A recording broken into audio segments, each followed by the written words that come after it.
I am on, what am I on? I am on page 64, item 39, about emotional poverty.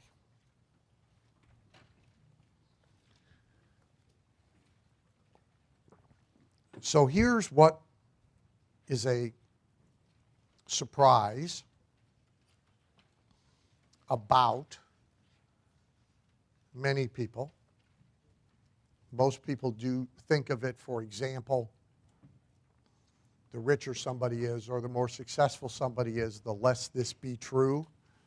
Essentially that if they are not financially impoverished, if they are not status impoverished, they probably are not emotionally impoverished. The truth of the matter is just about everybody has at least one deep, dark, black hole that they are constantly dragging themselves up out of, something that they genuinely don't feel good about. I won't name this person, but I did a fairly extensive video project with a very accomplished and very famous athlete. And you would presume, of course, great confidence from this person. Well, first of all, when you move somebody from one place that they're comfortable to another place that they're uncomfortable, often you discover that all of their psychological strengths are situational, not universal. So that happens all the time. We had Johnny Cash on the Success events, and I had to invent something in a hurry because he's going to speak, right? And he is in the green room, nearly in a fetal position, with June Carter Cash trying to talk him down out of the tree he's put himself in, mentally and emotionally. You've got to go out and speak. I mean, you got to. And he wants no part of this, right? And I'm going, so I go over, I said, look, you perform in front of, tens of thousands of people all the time. Done it for years. It doesn't matter, by the way, what you do out there. That's not why we got you. They're going to love you no matter what you do. You just go out there and tell some, Waylon and Willie stories. It doesn't have to make a point. Nobody gives a shit about that. They just want to see Johnny Cash. And it's 20 stinking minutes. I can't do it. I said, what do you mean you can't do it? He said, I looked out the curtain. There's all those people. I'll freeze up. I won't be able to speak. This is Johnny Cash. I'm going, would you feel better if you took your guitar with you? Yeah, I'd feel better if I took my guitar with me. I said, great. So you have your guitar. And then I invented, and then we used it actually a fair amount. I said, okay, you're not going to speak. Peter's going to interview you. And you are just going to look at Peter. That's all you're going to do. Just never look down. Right? Just look at Peter, answer the questions, and strum your guitar anytime you feel like it. Right? And he was fine, by the way. But so that's situational. But this particular athlete, it turns out, was not situational. This particular athlete, despite being an incredible competitor, actually was forcing himself to do that on a moment-to-moment basis, and is maybe the most fragile person I've ever worked with. And it doubled the length of time necessary to do the work, because I don't dare criticize. I mean, that second take is all got to be couched elaborately, and we got it. It's like perfect.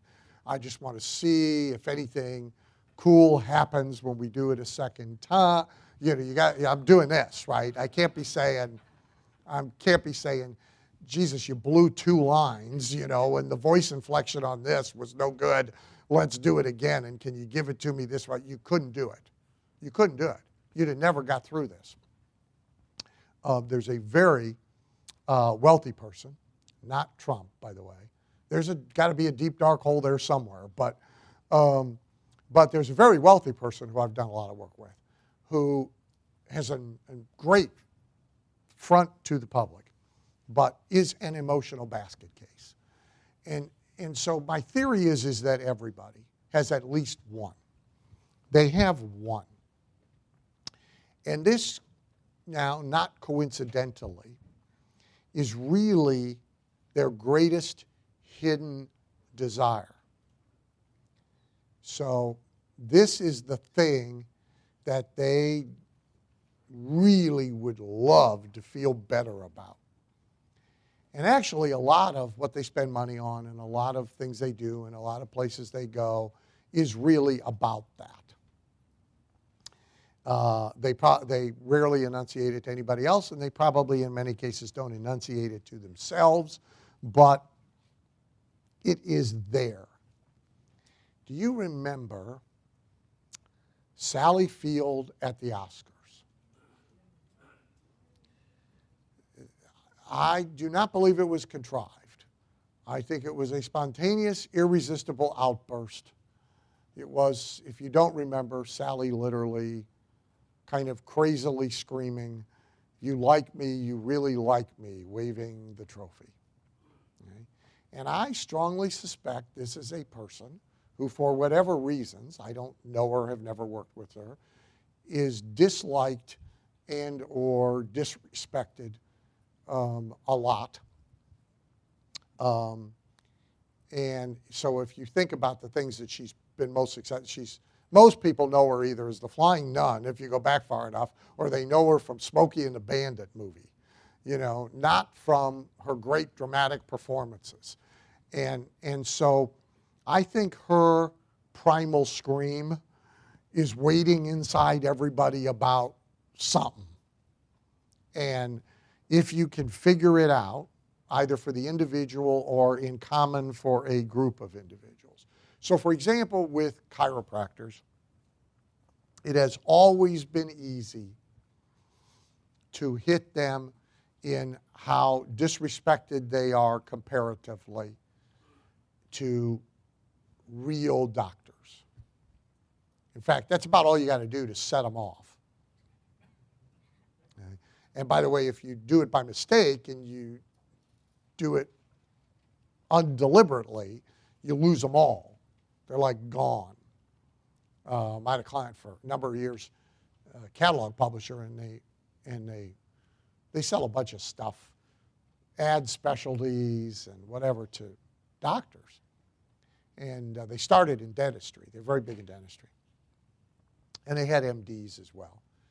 And so the first catalog they sent to chiropractors, they got like nothing. And they couldn't figure it out. I look at the catalog, and a third of the examples, like the imprinted Post-it notes, reactivation notices with Garfield the cat on them, the sample they're showing is Dr. Harry Williams, MD. Chiropractor went, F this, I don't want anything to do with these people.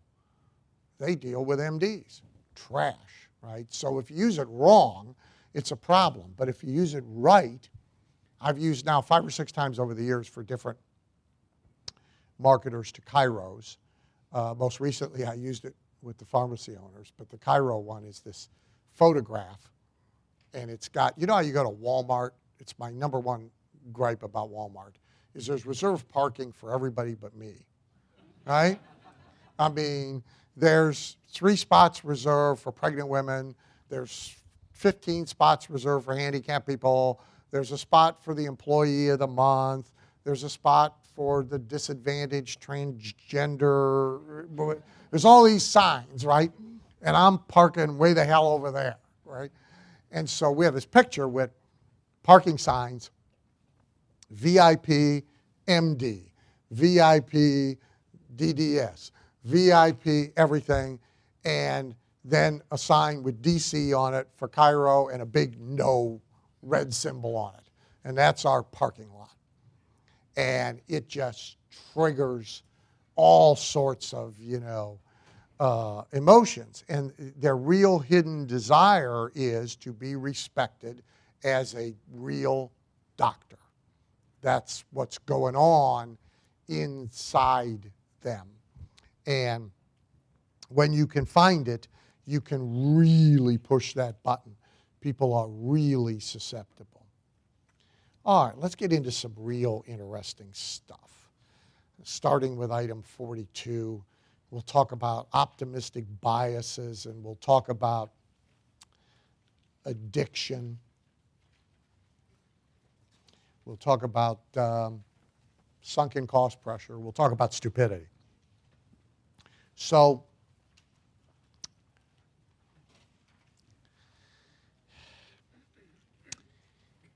almost everybody, by preference, the most pessimistic people and most cynical people, perhaps you know, are still susceptible to optimistic bias. So consider the lottery. The lottery, first of all, it's a tax on poor people that cannot be taxed any other way. That's first of all what it is. However, almost 40% of all lottery buyers have household incomes in excess of 50 grand a year. So it is not all poor people buying.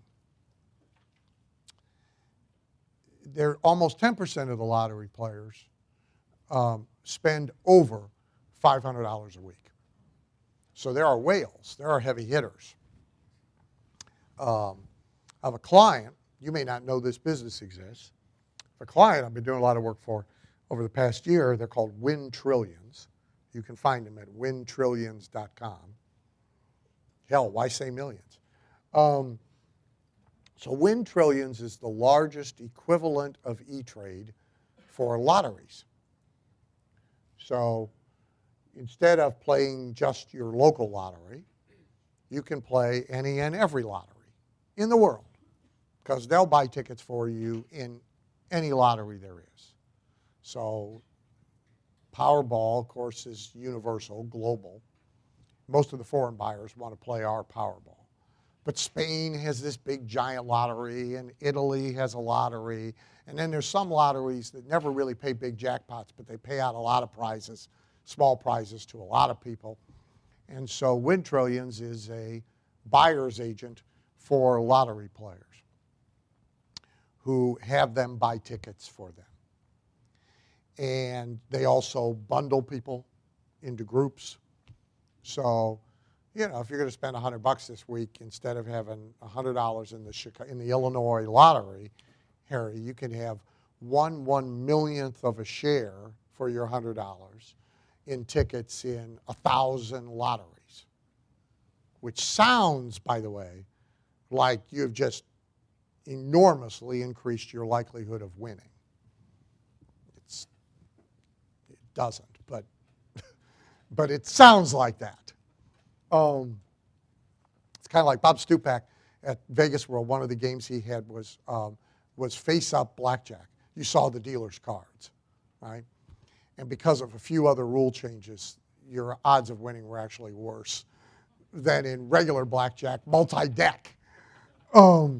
I had crapless craps, if you know anything about craps. Every number was a point number. You couldn't crap out on the first roll. Now, you would think, right? No. It makes it worse, because try and hit a 2 again. So this is really the same thing. There's a lot of presumption in the marketing that people think. So there's these pools. There's auto buy, so you don't forget to play your numbers. Right? So they just whack your card and buy for you, so you never forget. If you happen to be in a car accident and go into a coma, it's okay. Your lottery tickets are still going to get bought. You know. So this is a very big business. Tiny margin, by the way, but a very big business. But their stats track the overall stats. About 10% of their players are whales. They're playing serious money. But all people who, so the Ohio's lottery slogan for years has been, you can't win if you don't play. Right? Of course, you can't win if you do play either. But, okay? But you can't win if you don't play, which prima facie is true, right? And where the optimistic bias comes in is somebody does win. And the fact that somebody does win triumphs over the facts of the odds of you winning. Which, by the way, the bigger the jackpot, the less likely you are of winning. So people behave double stupid because people who never play it regularly run out when the jackpot hits a certain point and they play, which is the worst time. If you insist on playing, you play the week after they've just paid out $12 billion when the pool is small. But all of this is, the odds are so stacked against you. By law, they publish them. The news media does a fairly good job of saying to people, hey, Powerball's up to this, and your chances of winning are 1 in 500 million people. It's right up there with getting struck by lightning 17 times in the same day. At a picnic where Clinton and Trump are hanging out together. It's right there, right? But the optimistic bias still sets in. Now, a bunch of people will say to you, right, I just play for fun. I have no real expectation of winning. Really? Right? Really? So why do you check the numbers? Well, to see if I won. Oh, so you did think you might win. Well, no, not really. Well, then why do you check the numbers? Right? Well, to see if I won. Oh, okay. All right. And when do you check them? Earliest possible moment. 10 o'clock news. Right there. Ticket in hand. Numbers. It's not throw it in the car and check it the next time I'm at the convenience. No. It's right now. Right? So that optimistic bias is in place for something for which, for most people, it should not be. It just should not be. So this filters its way into all sorts of things, all sorts of behavior, and into repetitive behavior, just like playing the lottery is. So I have a friend, and she goes to visit her offspring about 3 times a year. Has been doing it, 10 years. Every time she goes with a set of expectations of what this visit is going to be like. Some of you in the room will identify with this perfectly. And every time, it is not like that.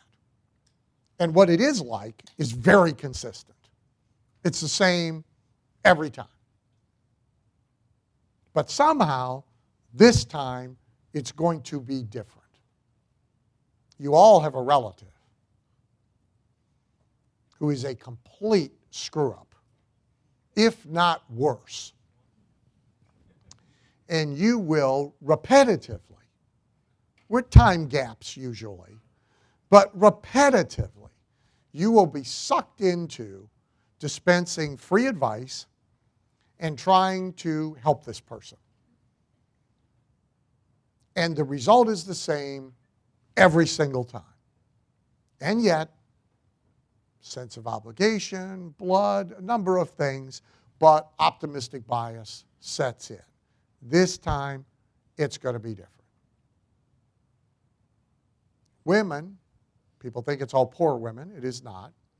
Women who could afford to leave stay in very abusive relationships for many, many, many years before they finally either die, wind up dead, or get out. Because he only hits me when he's drunk and loses his temper. And he says he'll never do it again. You know what the statistical odds are of a second time after a first? Anybody know? 92%. 92%. First time, pack your shit, get out. Right? But they don't. So optimistic bias is there. It's in everybody's personality. It's in more than it is in some, certainly, but it is there in everybody. Some people's own self-images make it more profound.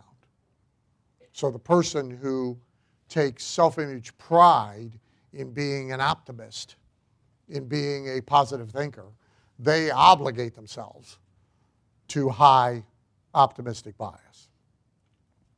So this is why the same fundamental thing can be sold to people over and over and over again. Take diets. Okay? So the odds are about the same, by the way. Once somebody buys one diet, there's a 92% chance they're buying a second one. And there's a very high chance they're going to be addicts. So it moves into optimistic addiction. Okay? They're going to buy the next diet, and if they're buying pills, they're going to buy pills. And if they're buying shots, they're going to buy shots. If they're buying plans like Weight Watchers, they're going to buy another plan, they're going to buy another plan. 30% of Weight Watchers business is done with people who are on Weight Watchers for between the third and the fifth time. So they go in a circle. They do this one, they do this one, they do this one. They wind up back with the one they already failed on, and they buy it again anyway. Okay? Because they're locked into optimistic bias addiction. Opportunity seekers, very much this way. So they will, and they'll buy even the same opportunity that they have done nothing with 3 or 4 times. So if we could get the list of all the Trump University victims, and we could cross it with a Bob Allen list, a Ron LeGrand list, a Kiyosaki get-rich in real estate list, I promise you the dupes are better than half. I mean duplicates. I don't mean dupes. Because truth is, any of that stuff works if you follow the instructions and do it. It's not quite as easy as it's made out to be, but what is, right? If anybody went to jail for whatever it is they're pitching, not being as easy as they made it out to be, we'd all be in jail. Our spouses would all be in jail. So this bias, well, you go back and check those vows.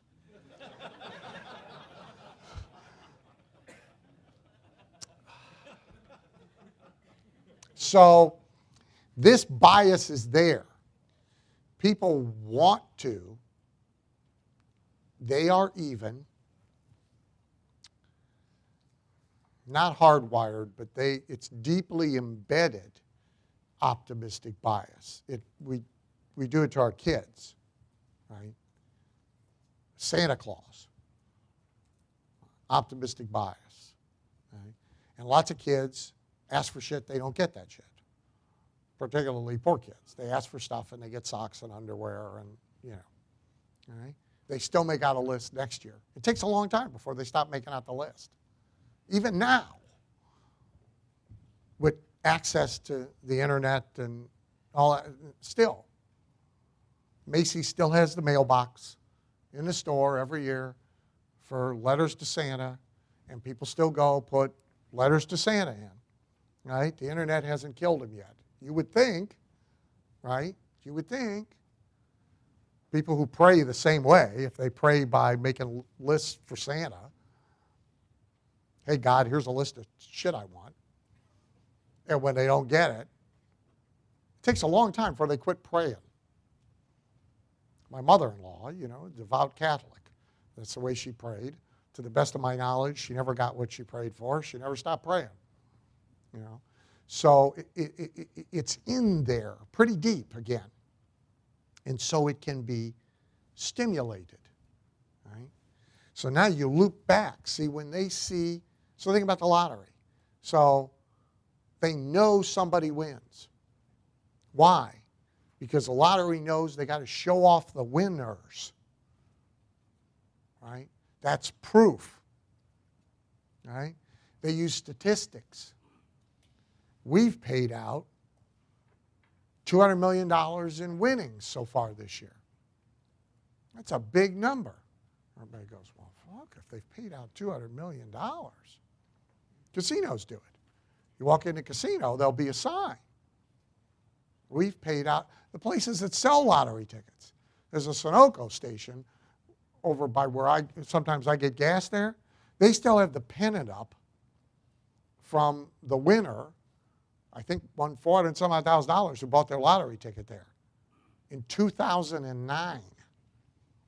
They spray that pennant off every day because it helps sell lottery tickets on which they get a commission, right? So again, all this stuff, Jeff was asking me this morning, so all this stuff knits together.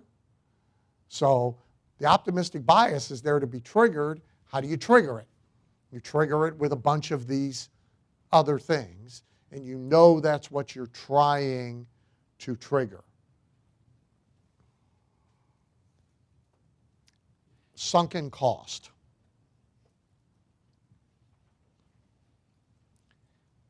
It's best to sell things to people who have a huge sunken cost investment in whatever it is you are selling them things for.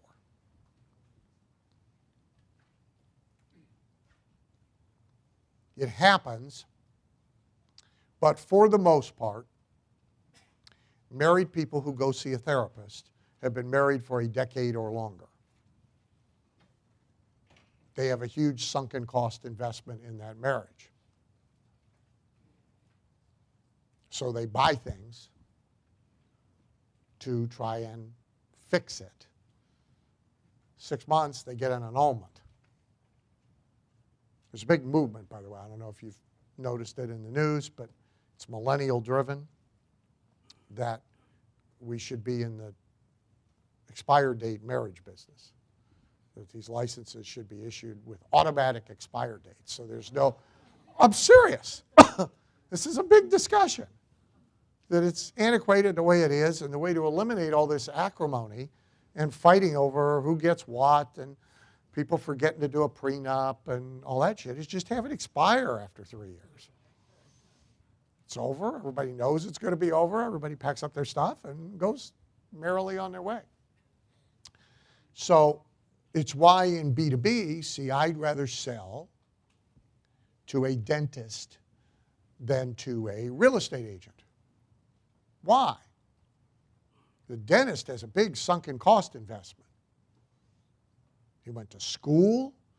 So for you, particularly now, because you've been a dentist for a long time, but even if you haven't been a dentist for you to wake up in the morning and say, screw it, I don't want to be a dentist anymore, that's a big deal. You got an office. Maybe you built the building, maybe you lease it, you got a bunch of equipment in there, you got staff, you went to school, there is an income.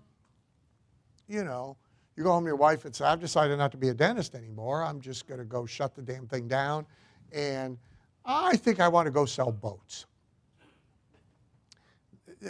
First of all, the conversation almost never happens, but if it does happen, the conversation ends with, you are not going and sell boats. That's how that conversation ends, right?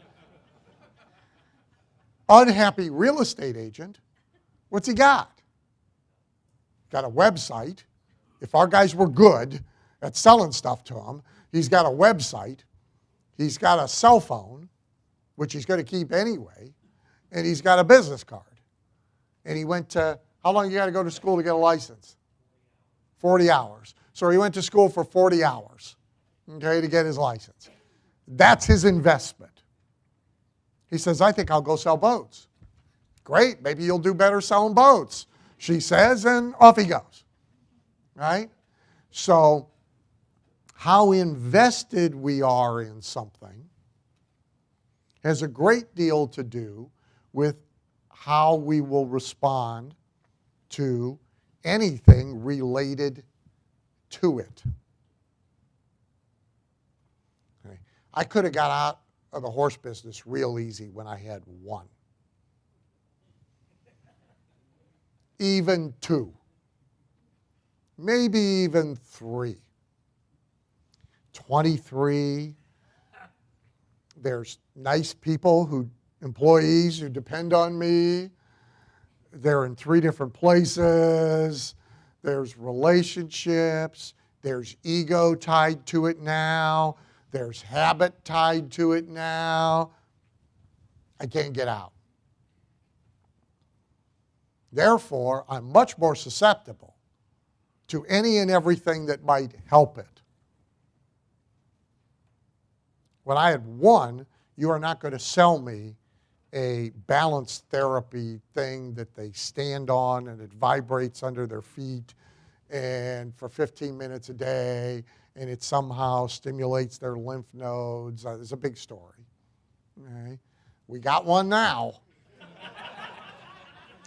And we got a guy getting paid to stand there with them to make sure they don't get off. All right?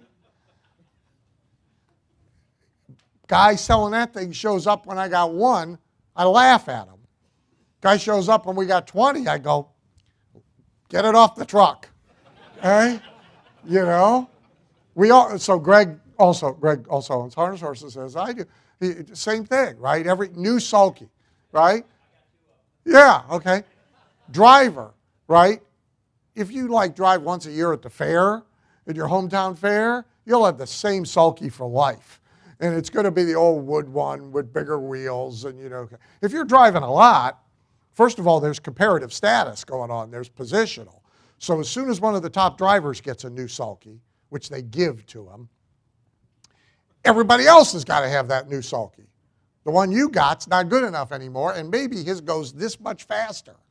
Wheels. Oh, shit, he's got new speed wheels. We got to get new speed wheels. How much are those? $800. No problem, right? So it's all about how invested you already are in something. Now drives how much you'll invest in it in any way, shape, or form going forward, right? So you want to figure that out. You ought to be selling, if you can, to people who are invested and you are leveraging the way they are already financially or emotionally or relationship by some means invested. You want to be selling to them and you want to leverage the investment. See, most people, a big thing to remember is most people's psychology and most people's behavior is the exact opposite of how 5%ers and 1%ers behave in the same circumstances. So if you don't know how a crowd is going to behave, just think about how the most successful person in that crowd would behave, and that ain't it. Okay? So what do highly successful people do with just about everything? Swift sword. Ain't working. Off with its head. Next. Not giving me what I want. Off with its head. Next. That's why they like direct response. Spend $1, didn't get $1.20. I'm not doing that anymore. How do most people behave? Real slow sword. Real slow. Slow motion.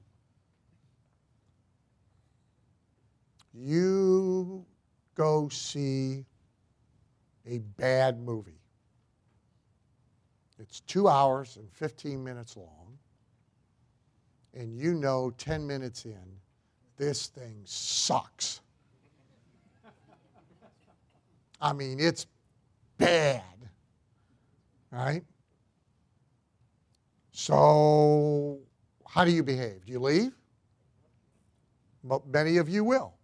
Now, you'll be less likely to leave if you have somebody with you than if you went by yourself in the afternoon.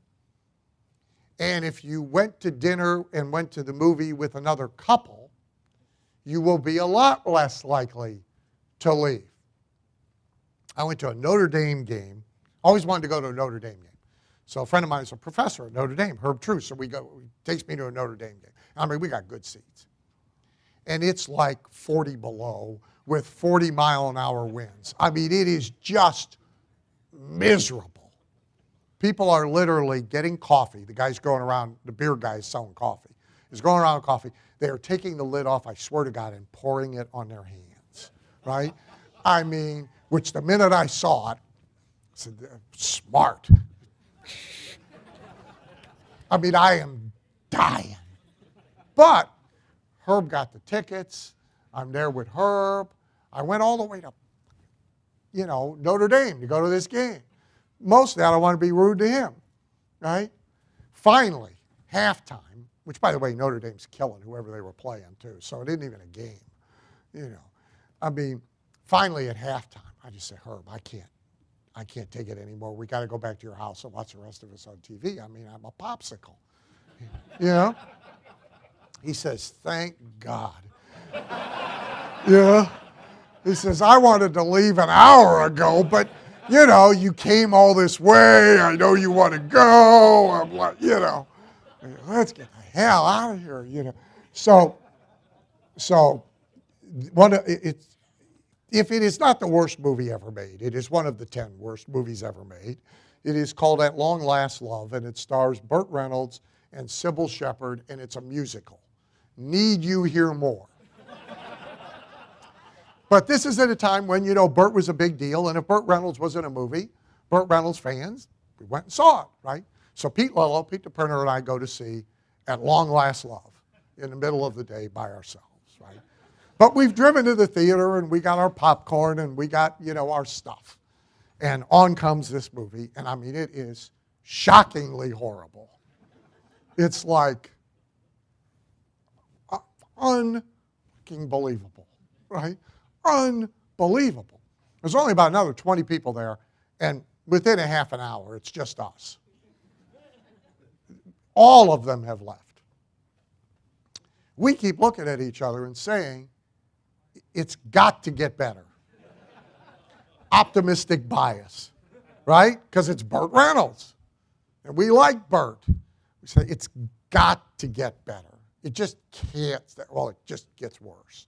I mean, if you watch it through to the end, you are not even going to believe they released this thing. I mean, it's like the last Bill Murray movie that was made, by the way. I don't know if you've seen this turkey. He's Rock the Casbah. Again, I'm a Bill Murray guy, right? So I get this on pay-per-view. But now I'm at home, right? 15 minutes, I'm out.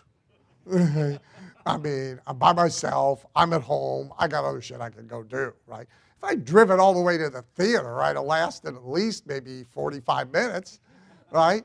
So, because I'd be more invested. So the more invested you are, the more your optimistic bias kicks in. And therefore, the more reluctant you are to give anything a sword, to admit it's not good. We go. So you've all done this. And I had a great time. So they're not here, but I don't want them to hear. I mean, I had a wonderful time, and I appreciate being invited, but still. So clients of mine, Lily Noon and her husband Ed, take Carla and I to the Concours d'Elegance thing at Pebble Beach last year, the big car thing. I mean, it's magnificent, by the way. And you kind of got to dress. I mean, it's not, your neighborhood car show. I mean, it's all outdoors, but everybody has a guy's got a jacket on. He may have a short sleeve, Hawaiian shirt, but he's got a jacket on, and he's got nice slacks, and he's wearing socks. And most of the women are in dresses. I mean, so you're not dressed up to go to the opera, but you're not, in cargo shorts and, a T-shirt with holes in it either. And it is hot. I mean, it is really hot. I mean, it is sweat, hot. And the thing is sort of to get the water, that helps, but it's sort of a bowl, so it's below everything around it, so the heat, gets there and stays. And they're nice, but of course you're using porta-johns, which the hotter it is, the less appealing that process is. More for women than guys, but still. And it's crowded, and it's just, so all day long. Here's what everybody's saying. Well, it's not that bad, right? you know, it's a little warm, but it's not that bad. It's really not that hot, right? It's hotter than Hades, you know? At 3 o'clock in the afternoon, I'm finally the asshole, right? I'm saying, this is miserable. I mean, it is hotter than hell in here. Let's leave. Oh, they're all waiting for somebody to say, let's leave, right? And nobody wants to be the one. So this is in people's behavior. And so when you can leverage sunken cost, optimistic bias, their pre-existing investment, you have a real point of leverage. And most of the time, you ought not be subtle or shy about it. You ought to be kind of blatant. Then there's an interesting issue of misunderstanding why people do things. So on page 65, from that big, thick book I showed you. So here's what's changed in gambling over 2 decades. So it's an evolutionary change. So if you haven't been lately and you hearken back to slot machines of old, first of all, they all had cranks and they all dispensed money. You had to have a cup to put the coins in. This is all a shock to Jay's people. There were these machines. You actually mechanically pulled a handle and they dispensed money. So everybody had big buckets that they had their money in at the casino. Now it's a slip and yeah, they're it. No, I know where they are. Are you? And really, they were mechanical, right? So the wheels spun around, and you had to get 3 pairs on the same line for something to happen, right? You could still find that machine in most of these regional casinos, but you can only find 6 or 7 of them. So they're there for somebody that's like 80. Right? The rest of them are really video games. They're made like apps. They're video games. First of all, they don't dispense any money. You get credits. And they are now building some that move the credit in and out of your smartphone. So you don't even get a piece of paper. You hook up to an app and the thing puts money in and takes money out of your phone. And they're video games. They work like video games. And a lot more goes on than just wheels spinning around. Little characters, you know, the thing you win bonus rounds and curtains open and fireworks go off. And the latest thing is a pretend control. So the latest thing put into these machines is where you are picking. You are not just passive, you're active. So you're picking one of 3 things, and then you see what the prize was behind all 3 of them, and of course you got the shitty prize, but there it was. You could have won 5,000 credits. Like, they didn't move that when you pressed that. I mean, who's kidding who? But you could have, right? There's wheels you spin with your finger. There's a machine where the bonus round is you roll dice with your fingers, and the dice roll, and you get what the dice came up on. It's all nonsense, of course, right? I mean, it's all algorithmed, and it has nothing to do, but you feel like you're doing something, right? So these have gotten more and more and more sophisticated as entertainment. So now what the gambling industry is all about, and what the slot machine makers are all about, is not so much about the chance of winning, the illusion of winning. It is about how long a person can stay and play before they run out of money. So these things are engineered to keep you playing with one more thing that happens, one more thing that happens, one more thing that happens, and really the winning has become irrelevant. Now, at the real addictive end, here's how addictive this is. If you have to pee, you have to leave your machine. Right?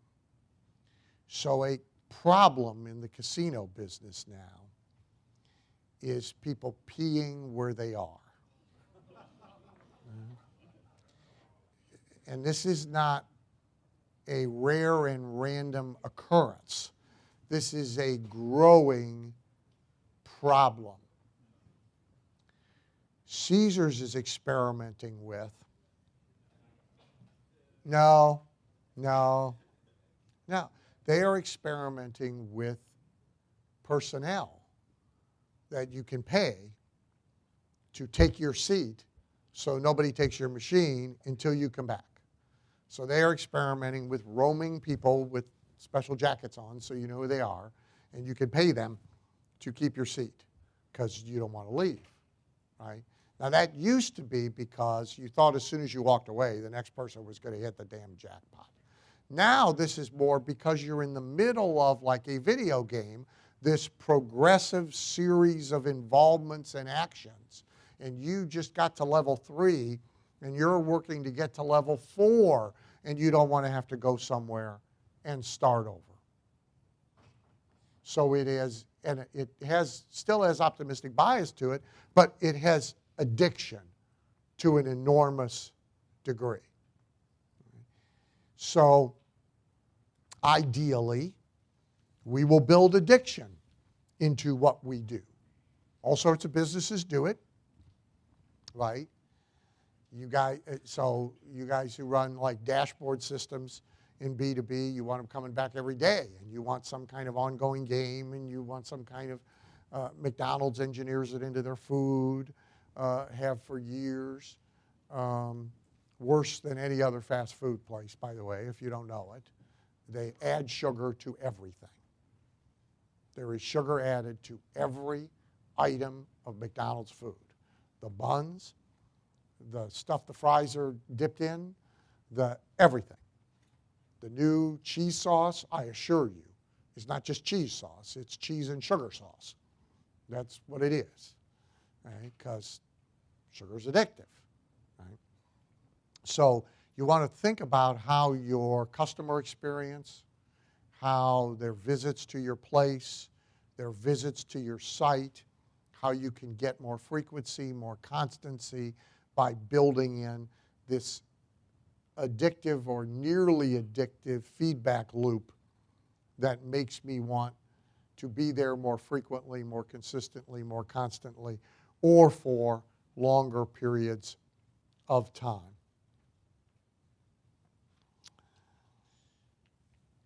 Urgency and loss, which is your number 43. On page 68, I gave you a loss script from Zig. We don't need to go through it, but it's a fine example. And the bottom line is that people are always more reluctant to suffer a loss than they are motivated by getting a gain.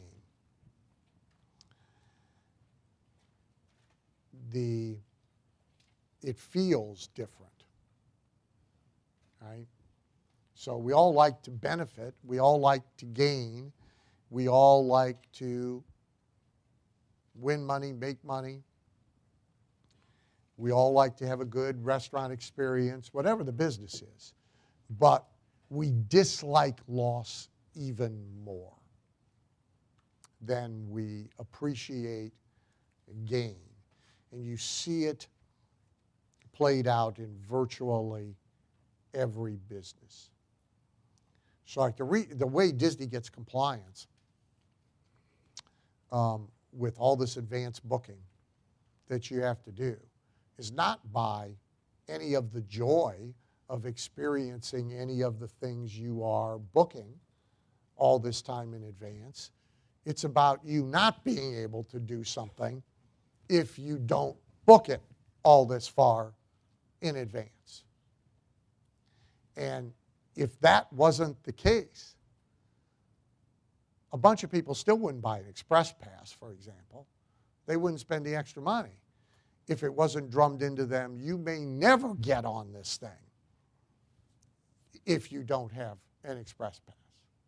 And the guy goes, I don't really want to have to explain to these kids why in 3 days we couldn't do soaring. So it isn't so much about, gee, I really want to do soaring. It's I don't want to not do soaring. I don't want to have the opportunity taken away from them. See, Bill wasn't all that excited about doing any of these things until I stopped it now. Now all of a sudden, no shit. I should have gone over there and done this, right? Because the loss thing is bigger than the benefit thing. And loss always gives you the opportunity to create urgency because the fear of loss has it organically. Right? So my wife is a late sleeper. She's not a morning person, like at all, which is okay. Doesn't matter. But she really does not like getting up in the morning, pretty much for anything. However, if you're a DVC member, any DVC people in here? Disney Vacation Club? One, me, that's it, really? Next time you're there, go to the pitch. It's worth going for the pitch, by the way. But then some of you will wind up DVC members. Be sure to mention my name. So you got to book, so it's the timeshare thing, right? So you got to book 6 months out. If you're going to use your home property, I think it's 5 if I'm not mistaken. Do you know the other part? I think it's 5 if you're using your home property and 6 if you're moving around anything else. But whatever it is, let's say it's 6. You got to book 6 months out, okay, to even have a chance of getting exactly what you want. And that means 7 a.m. Eastern Standard Time, the day that is 6 months out. No shit. Because there's a blue bazillion of them with a stopwatch in their hand, pouncing. Okay? And some of them are like Dwight Woods on Diamond Calls. They figured out how to be there ahead of everybody. Okay? So for that, Carla sets her alarm, and she's got to be alert. So she doesn't like get up 2 minutes before this. She gets up an hour ahead, and she does whatever it is they do in the morning, and she has her 3 cups of coffee, and she takes a little walk, and she's ready to book this stuff. Because if she's not, we're going to lose out, and we're not going to get to be exactly where we want to be, exactly doing the things that we want to be.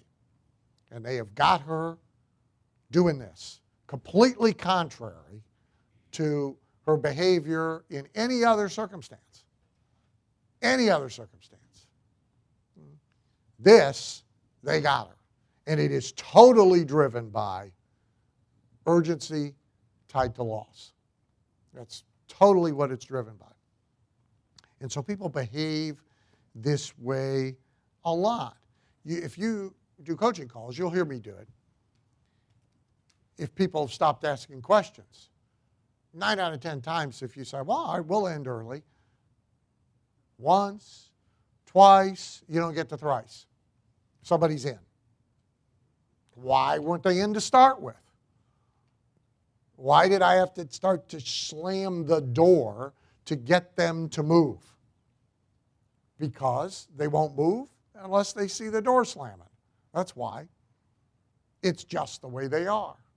So when you know that, you want to use it a lot. Now, my one big caution. Here's how you get yourself in trouble.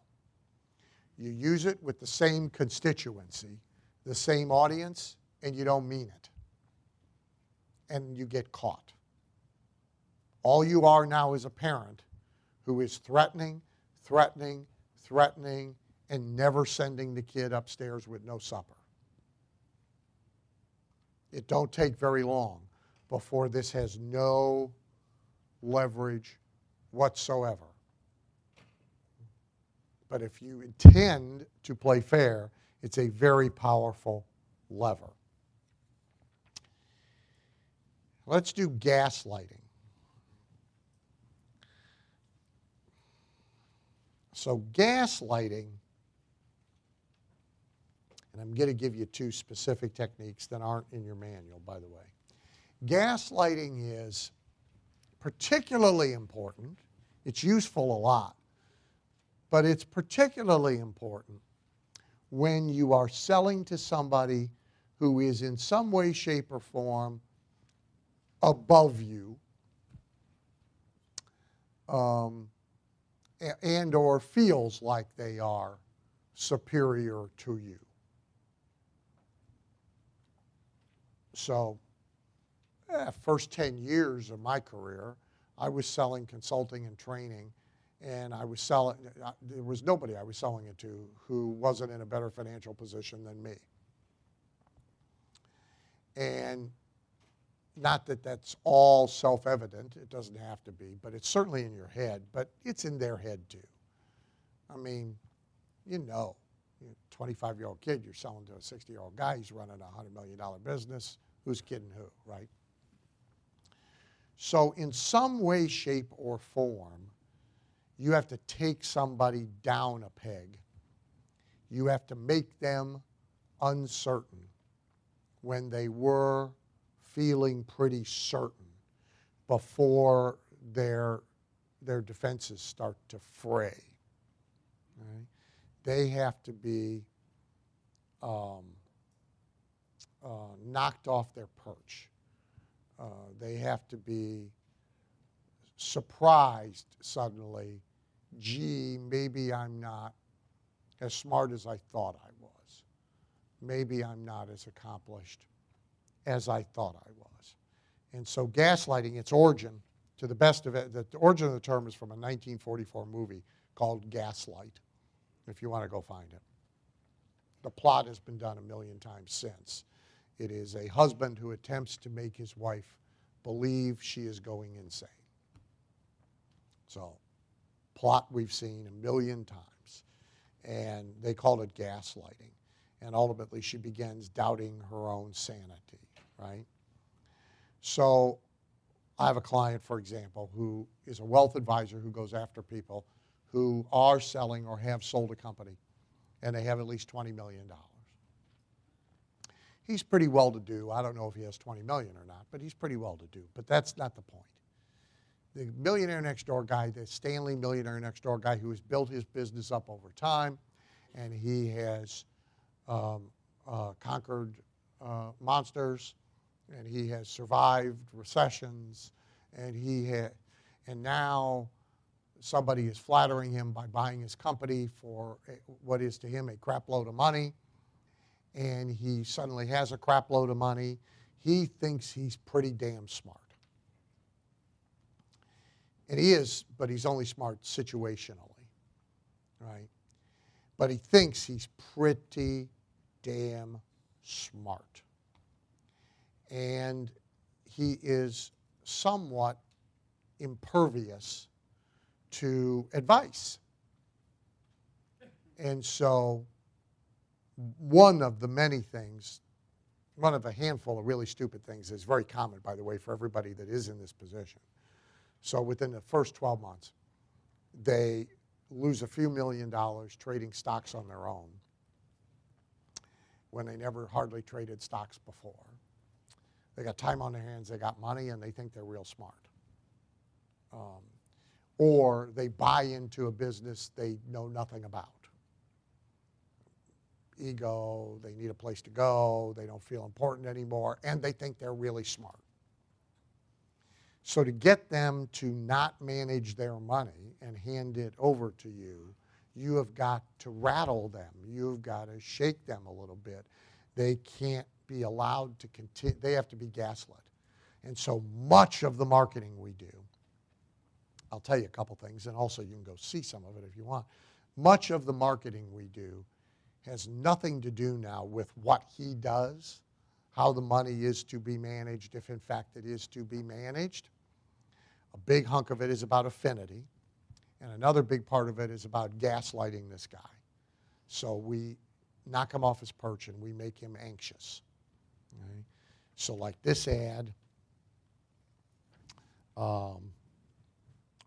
runs in a number of magazines. It's a free book ad. When a man sells his company, conflicting advice flies, vultures circle, unseen peril lurks, and who can really be trusted to tell him the truth?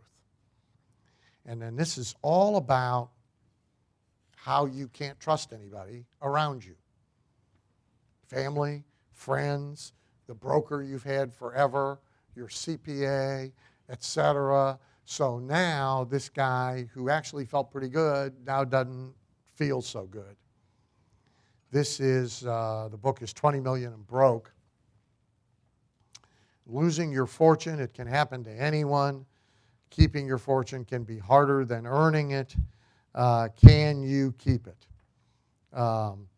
Big anxiety, part of the big anxiety pitch is, if not careful, you will put money into, you will put money that can no longer be replaced into situations with hidden risks. So a big part of this pitch, which is true, but it has the added virtue of truth, is that business owner who builds his money's captive in his business while he builds it, right? Particularly the millionaire next door type. He takes out a decent salary, and once in a while he buys a boat or something, but mostly his money's in the business. It's the first time in his life that he has cash and it can't be replaced. So when you still have your business, if you go blow 50 grand on something, if that's a significant number to you, even if you blow $500,000, you still got the oil wells, you still got the pump. You can replace the money.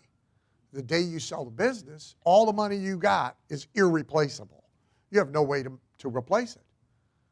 So you lose $1, it's gone forever. And that's gaslighting. That's, oh, gee, I hadn't thought about that, right? So I'll just read you a couple blocks of copy. Warning, what got you to this dance does not guarantee continued success. Think back to your start in your first business. You made plenty of mistakes, maybe some embarrassing ones. Quite a few entrepreneurs who are ultimately very successful even have a bankruptcy in their past. Now, as an ex-company owner with your entire life's work in cash rather than in your company, you are starting all over again in a new and different endeavor in which you have as little practical experience as you did way back at the start of your first business. Is it really so inconceivable that there are new mistakes to make and that you might make them? Now, mistakes can be fatal. The bloodied nose and bruises we get and losses we take on the way up get chalked up to education, and there's time and youth and opportunity to recover from them. We even wind up nostalgic about our early missteps, fond of our battle scars. You and I would enjoy trading war stories, but now there's no time for starting over, no good opportunity to replace the losses. You really do not want to be rolling up your sleeves and returning to work 5, 7, or 10 years from now. Last paragraph. Others also behave differently. When you were building your business, there were few predators interested in you, few vultures hanging around because you had no money. But when you exit your company, family members, friends, peers, peddlers of investments, and deals materialize, bearing feelings of entitlement, bringing opportunities. This is a phenomenon no one should deal with alone without an unbiased sounding board. That's gaslighting copy. Ted Ted Oakley. It's, if you want to see stuff, it's, how do I do with it? It's Oxbow. I wrote it. No. Ted, who was already successful, but Where can we see that stuff? if you go to oxbowadvisors.com, if you want to see like this, it's give the number 20 millionandbroke.com. GIVE, like I'm giving you a gift, digits 20, word million, word broke.com. And then the main site, which is being rebuilt right now, the new videos might be up, is at oxbowadvisors.com. No, see, Ted was mostly selling what most people sell. Product service, feature benefit, claim of comparative superiority, price fee. And that's what he was doing. Now, he was doing it better than most, but that's what he was doing. Now, we're doing three things he wasn't doing. One, Wall Street's a villain. So we are attacking Wall Street like there's no tomorrow. They are a den of thieves. The game is rigged. We are after Wall Street like there's no tomorrow. You got to use them. If you're sitting on 20 or 30 or 40 million, you got to use them. But the last thing you want to be doing is going and giving the money to Goldman. So that's one thing we're doing. The second thing that we're doing is big affinity. I'm selling Ted. I'm not selling what he's doing. Here's a guy just like you, man. Hard scrabble, started from scratch, built his business up, right? All of that. The third thing I'm doing is I'm gaslighting the hell out of the guy. Because he feels pretty good about himself. He built up his company. He just sold it. Somebody paid him $50 million damn dollars. He feels pretty damn good about himself. And I want him to feel scared, uncertain, nervous, anxious. I don't want him trusting anybody. I want him not sleeping at night. That's what I want. And so those are three things we're doing that Ted was not doing. And those three things are more important than what he was doing, and they make what he was doing, which we are still doing, work better. So 45 is pre-existing beliefs and confirmation bias.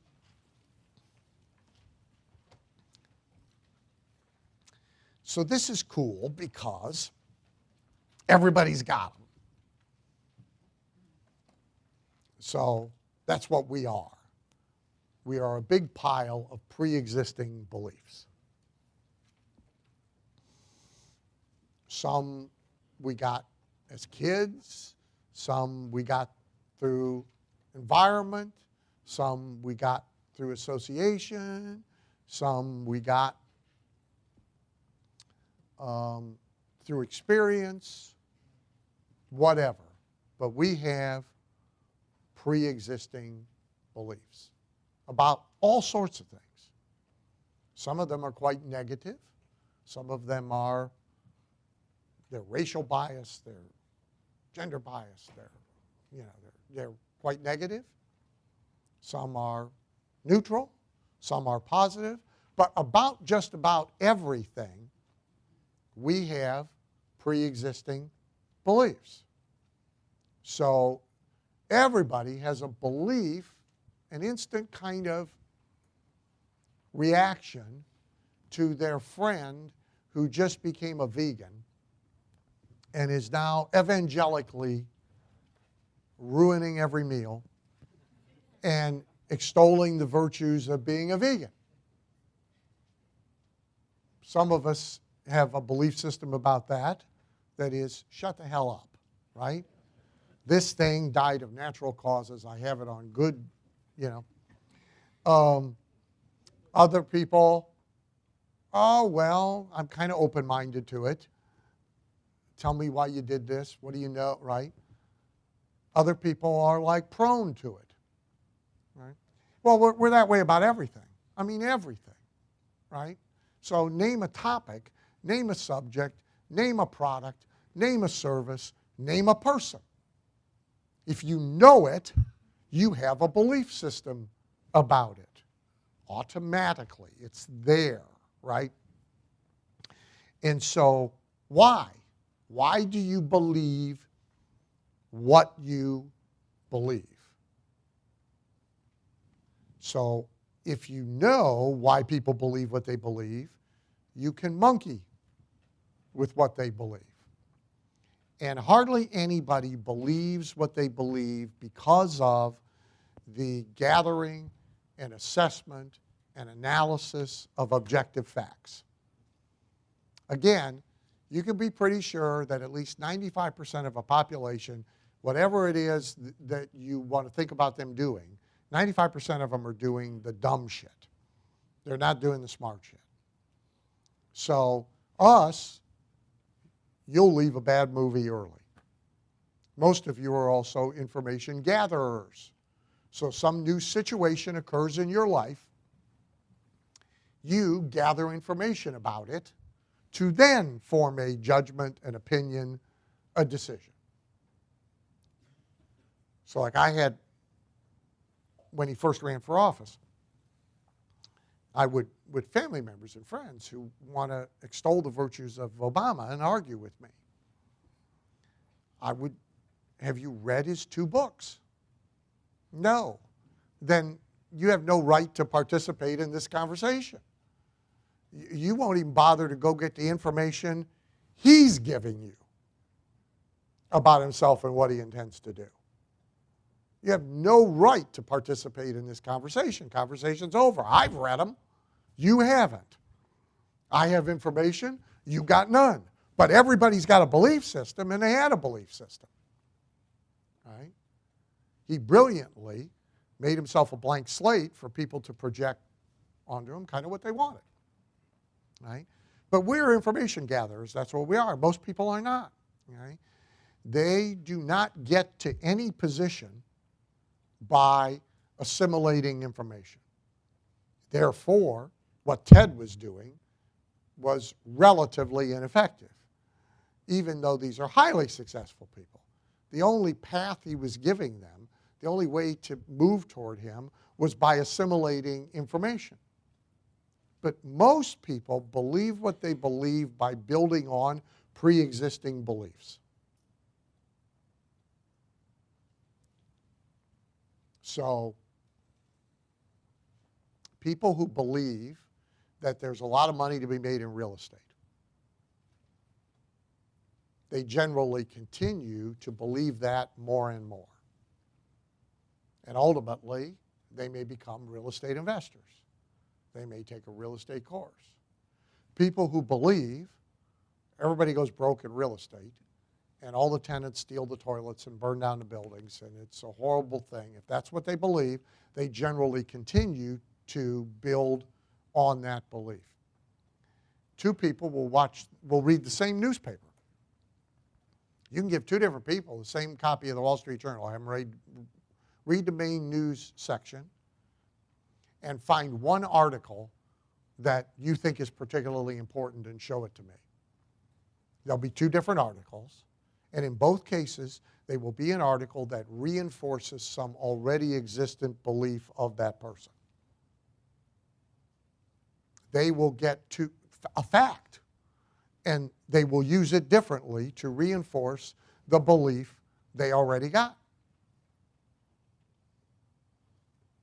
40,000 less unemployment claims filed last week, and 500,000 people declared themselves no longer in the workplace. It is reported as the same piece of news. People who think the administration is doing a very good job with the economy picked the first half of that, internalized it, and now think even more the administration is doing a good job with the economy. People who think the administration is doing a terrible job with the economy, they picked the second one. They internalized it, and they believe even more the administration is doing a terrible job with the economy. Nobody took the 2 of them and really pondered, what does this mean? How many of these 500,000 are retiring? How many of these people who didn't file are disabled? How many? We picked the fact that reinforced what we already believed, and we will now regurgitate it to ourselves and to others to reinforce our belief even more. And that's why there's always some base in politics of people you can't shake off of where they are. I don't care how many facts you got, how much information you got, because that belief system is so strong. Litmus test voters, they're not going to vote no matter what if this person is not pro-life with no exceptions or pro-choice with no exceptions. And there's a certain percentage on both sides. You ain't moving them, ever, right? Because that belief system is ingrained so deep. Now, what we want to know, to individual or to group of individuals with a lot of commonalities, is we want to know what their existing beliefs are so that you can leverage them, because their responses are reflexive. You've all gone to the doc, right? And he's got the little rubber mallet, and he bangs it on your knee, and your leg's supposed to move because of your reflex, and if it doesn't, you got some kind of problem. This works the same way. You got a little mallet, and if you hit them on a pre-existing belief, they move toward you. Now, if you miss it, you might not do yourself any harm. If you act in opposition to it, you better know you're doing that, and you better have profound reason for working against their reflexive responses. So, big part of my business life has been working against their reflexive responses. I have my reasons, but it is not the easiest path. I've always said, in doing what I do, it's much easier to be a niche guy than it is to be a genericist, because the reflexive response of 95% of all business people is, my business is different. That's their reflexive response. Right? And I'm fighting it every step of the way. The niche guy is aligned with it. I'm one of you. I built 5 successful practices. I know what I'm doing. And I do what you do every day. I'm face-to-face with a patient. Our Craig Proctor argument until he finally retired from real estate was all the other coaches, either they weren't real estate agents or they weren't successful real estate agents, or they're real estate agents in distant memory. I'm doing what you're doing every single day.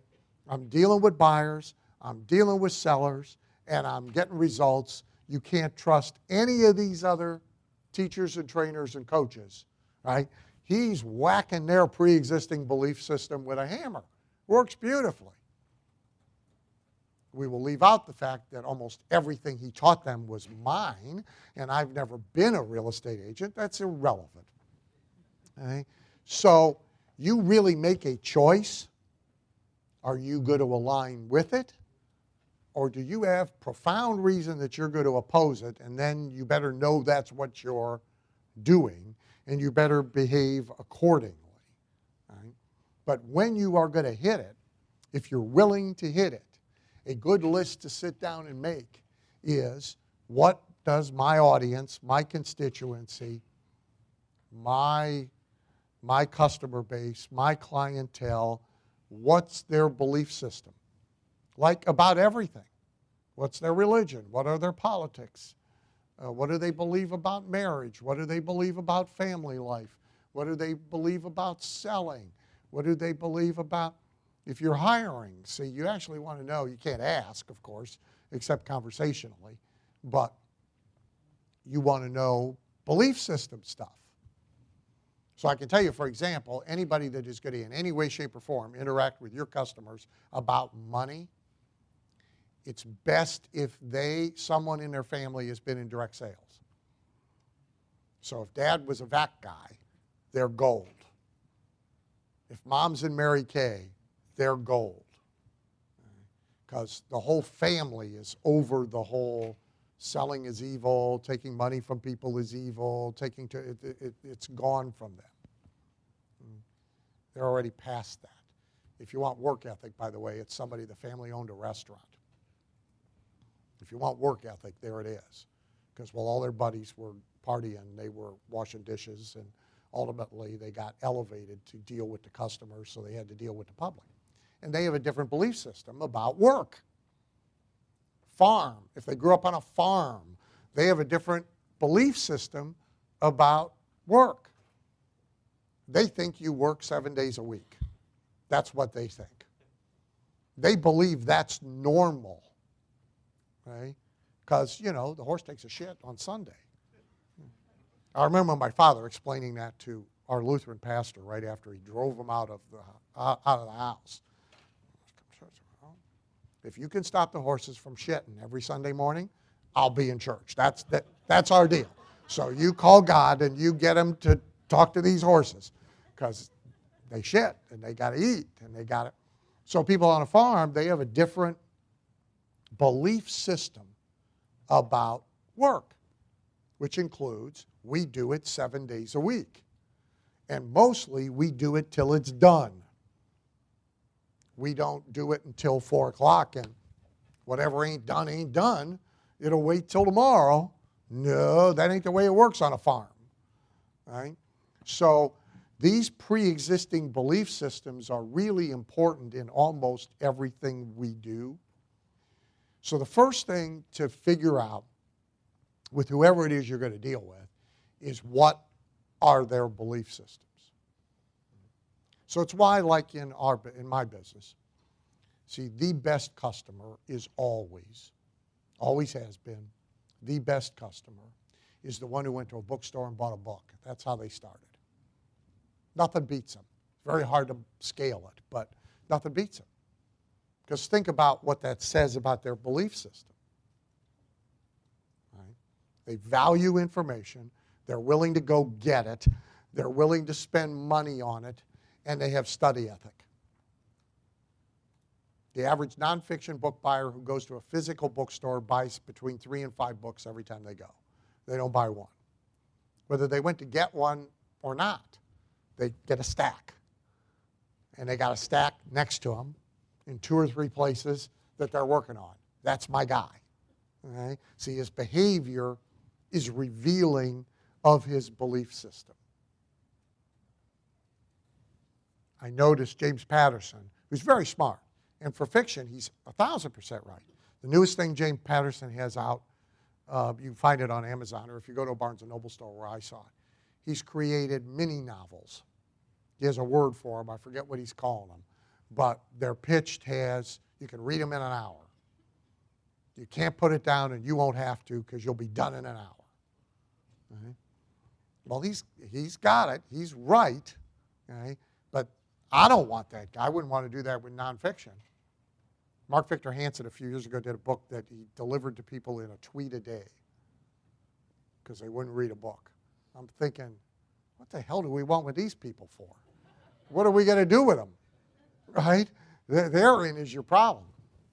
So the next thing to figure out, and I'm over on page 71, the next thing to figure out is the extent of people's ability and willingness to believe something.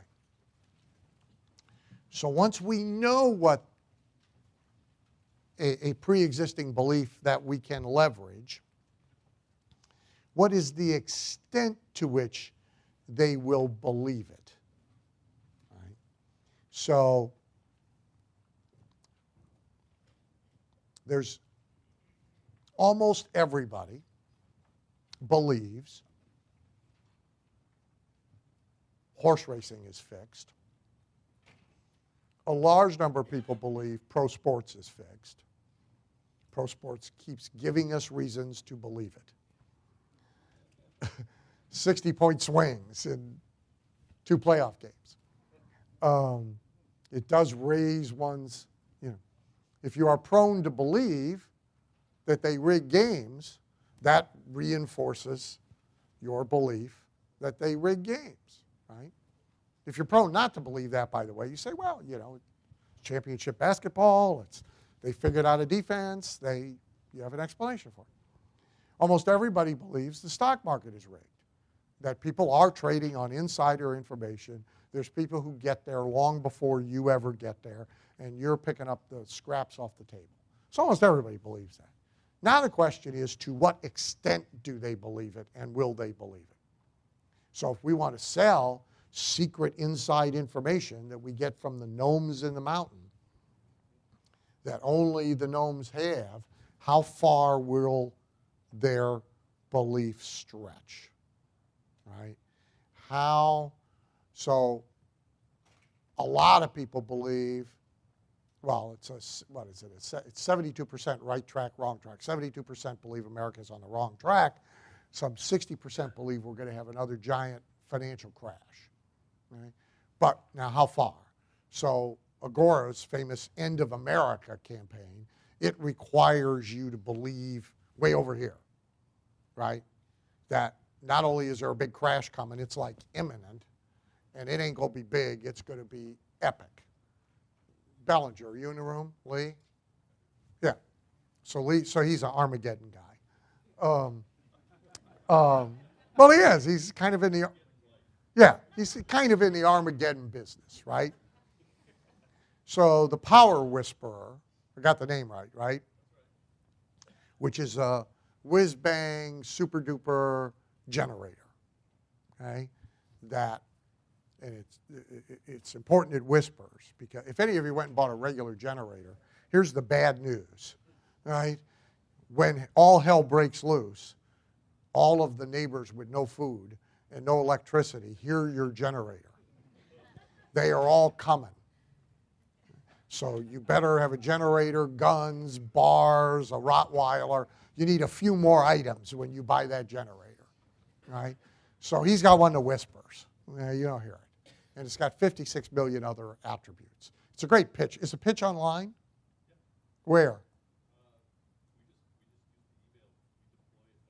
Okay, so how do they get it if they want to see the pitch? Okay, so if you go to What? Okay, so if you go to independentLivingNews.com, you can get the pitch for this. But to buy it, because really it's prevention, which is a real hard thing to sell anyway, right? I don't need it right now. I got power. When I left this morning, everything was running fine. And I have an optimistic bias about this. When I come home tonight, everything's probably going to be running fine. You know?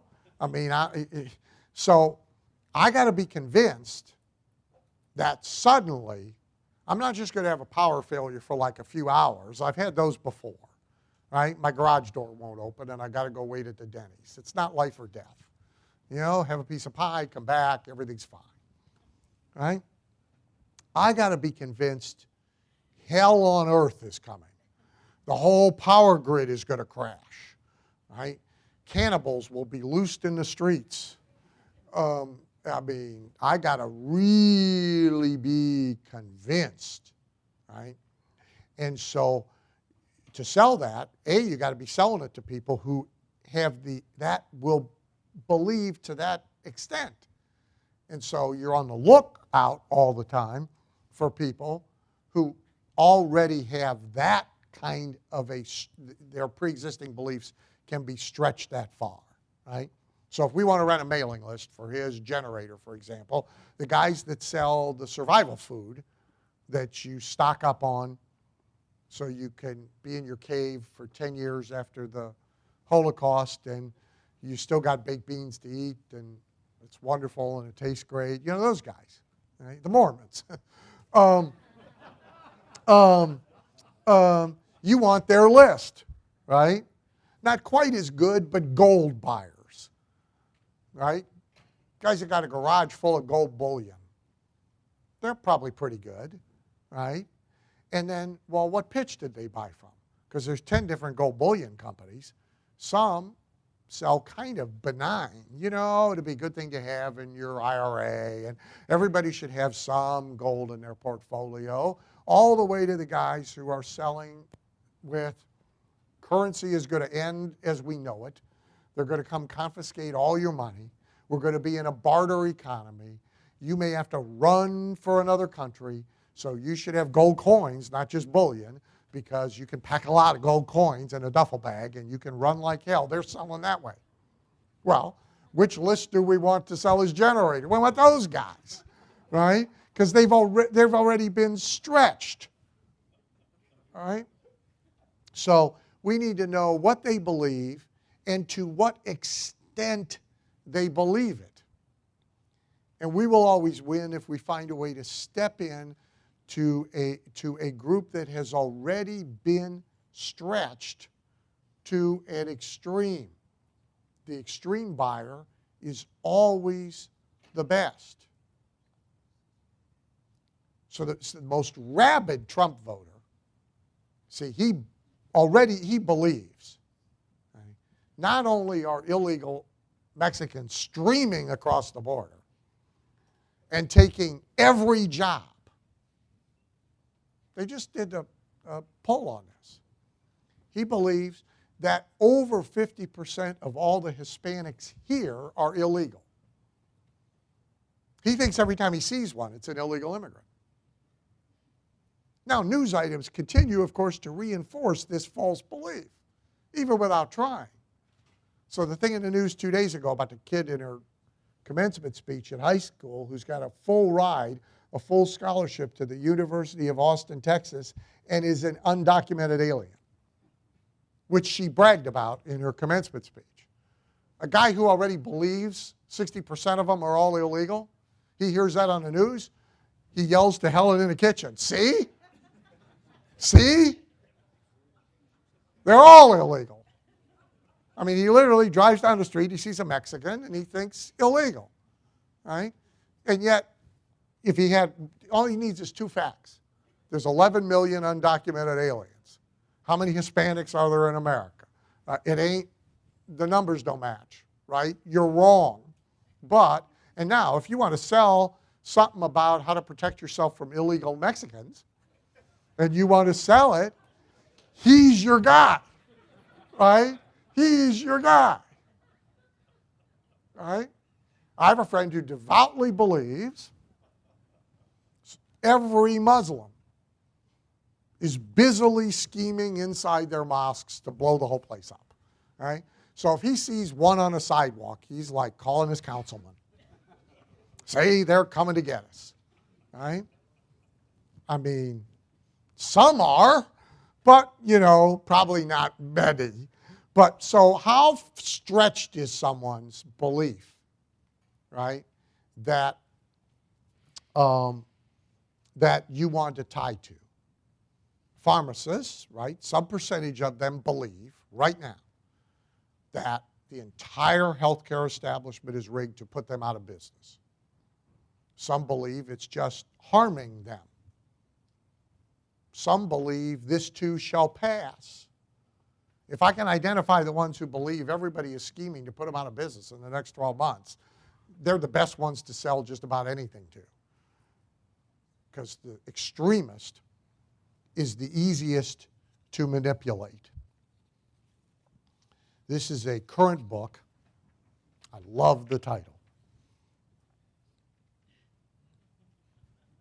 The Committee to Destroy the World Inside the Plot to Unleash a Super Crash on the Global Economy.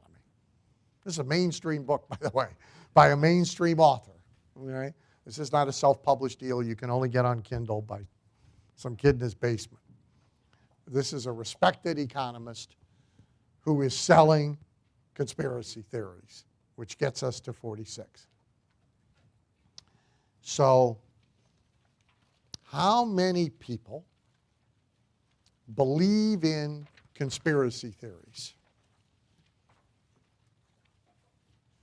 So when I did a lot of work with Weight Watchers,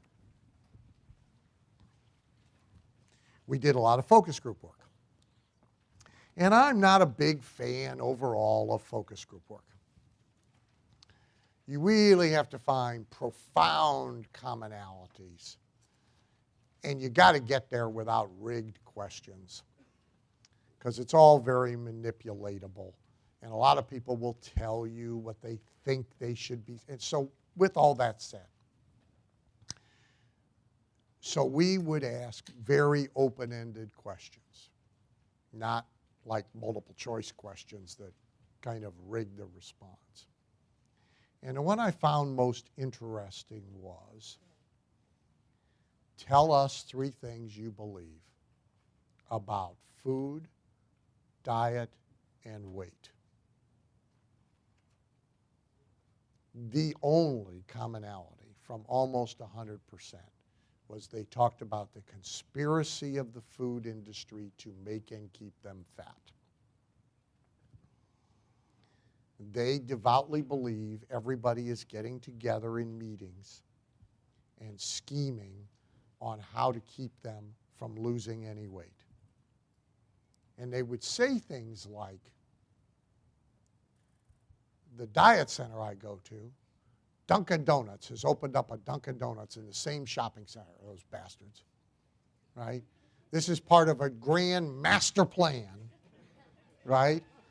Which, by the way, it's a great site selection. I mean, so they're not all wrong, right? They're not entirely wrong about this, but man, do they believe it. Now, Weight Watchers would never let me leverage it. Fought me tooth and nail. Right? But if you have the liberty to leverage it, it's big. There's a stat. So, I don't have it. So now think about a preference. Right? So in any circumstance, we'll take fat as one. And you are significantly overweight. You now get to choose a belief about that. You get to make a choice every day. You get to choose, I'm a fat slob with no discipline. Well, that's an unappealing choice, right? I'm an idiot. I can't figure any of this out, right? It's just, I can't read a label. I can't figure it out. I just don't know. Is Pepsi-Cola good for you or is it not good for you? Right? Well, so they can choose that. It's not as unappealing as I'm a fat slob with no discipline, but it's still relatively unappealing. Most people don't like to admit they're complete idiots about anything. Or there can be a conspiracy. Well, that's a lot more appealing. There's a conspiracy that is keeping me fat. That's why a lot of people like to believe conspiracies. If they're sick, chronically sick, they almost have the same three choices. If they are chronically poor, they almost have the same 3 choices. Pretty much any fecklessness, any negative outcome, one of the choices of beliefs is conspiracy. It's a very appealing choice. It's also more interesting. See, actual facts, actual information tend to be kind of dull. So what's more interesting to talk about? That AIDS was a conspiracy to eliminate the black race from the United States and it was perpetrated by the government. Or how did AIDS come to be? How did it come to migrate to the United States? Which is more interesting? Well, the conspiracy is a lot more interesting. So there's an entire industry, if you are not aware of it, just of conspiracy stuff. He's kind of part of it. I mean, he's a relatively benign participant. But still, there's an entire industry of this. Whole catalogs of books and DVDs and speakers, and they all tend to overlap, by the way. So people that tend to believe in one kind of conspiracy tend to believe in multiple kinds of conspiracies. So, and it finds its way even into popular fiction. So like the Da Vinci Code. See, why did that succeed in fiction? It succeeded because there was already a bunch of people who believed in the conspiracy that it now dramatized. A lot of people thought they were watching nonfiction. They don't even make a difference, right? And so here's another one. Here's a current one that's being driven. So this is a current control. It's for a financial newsletter.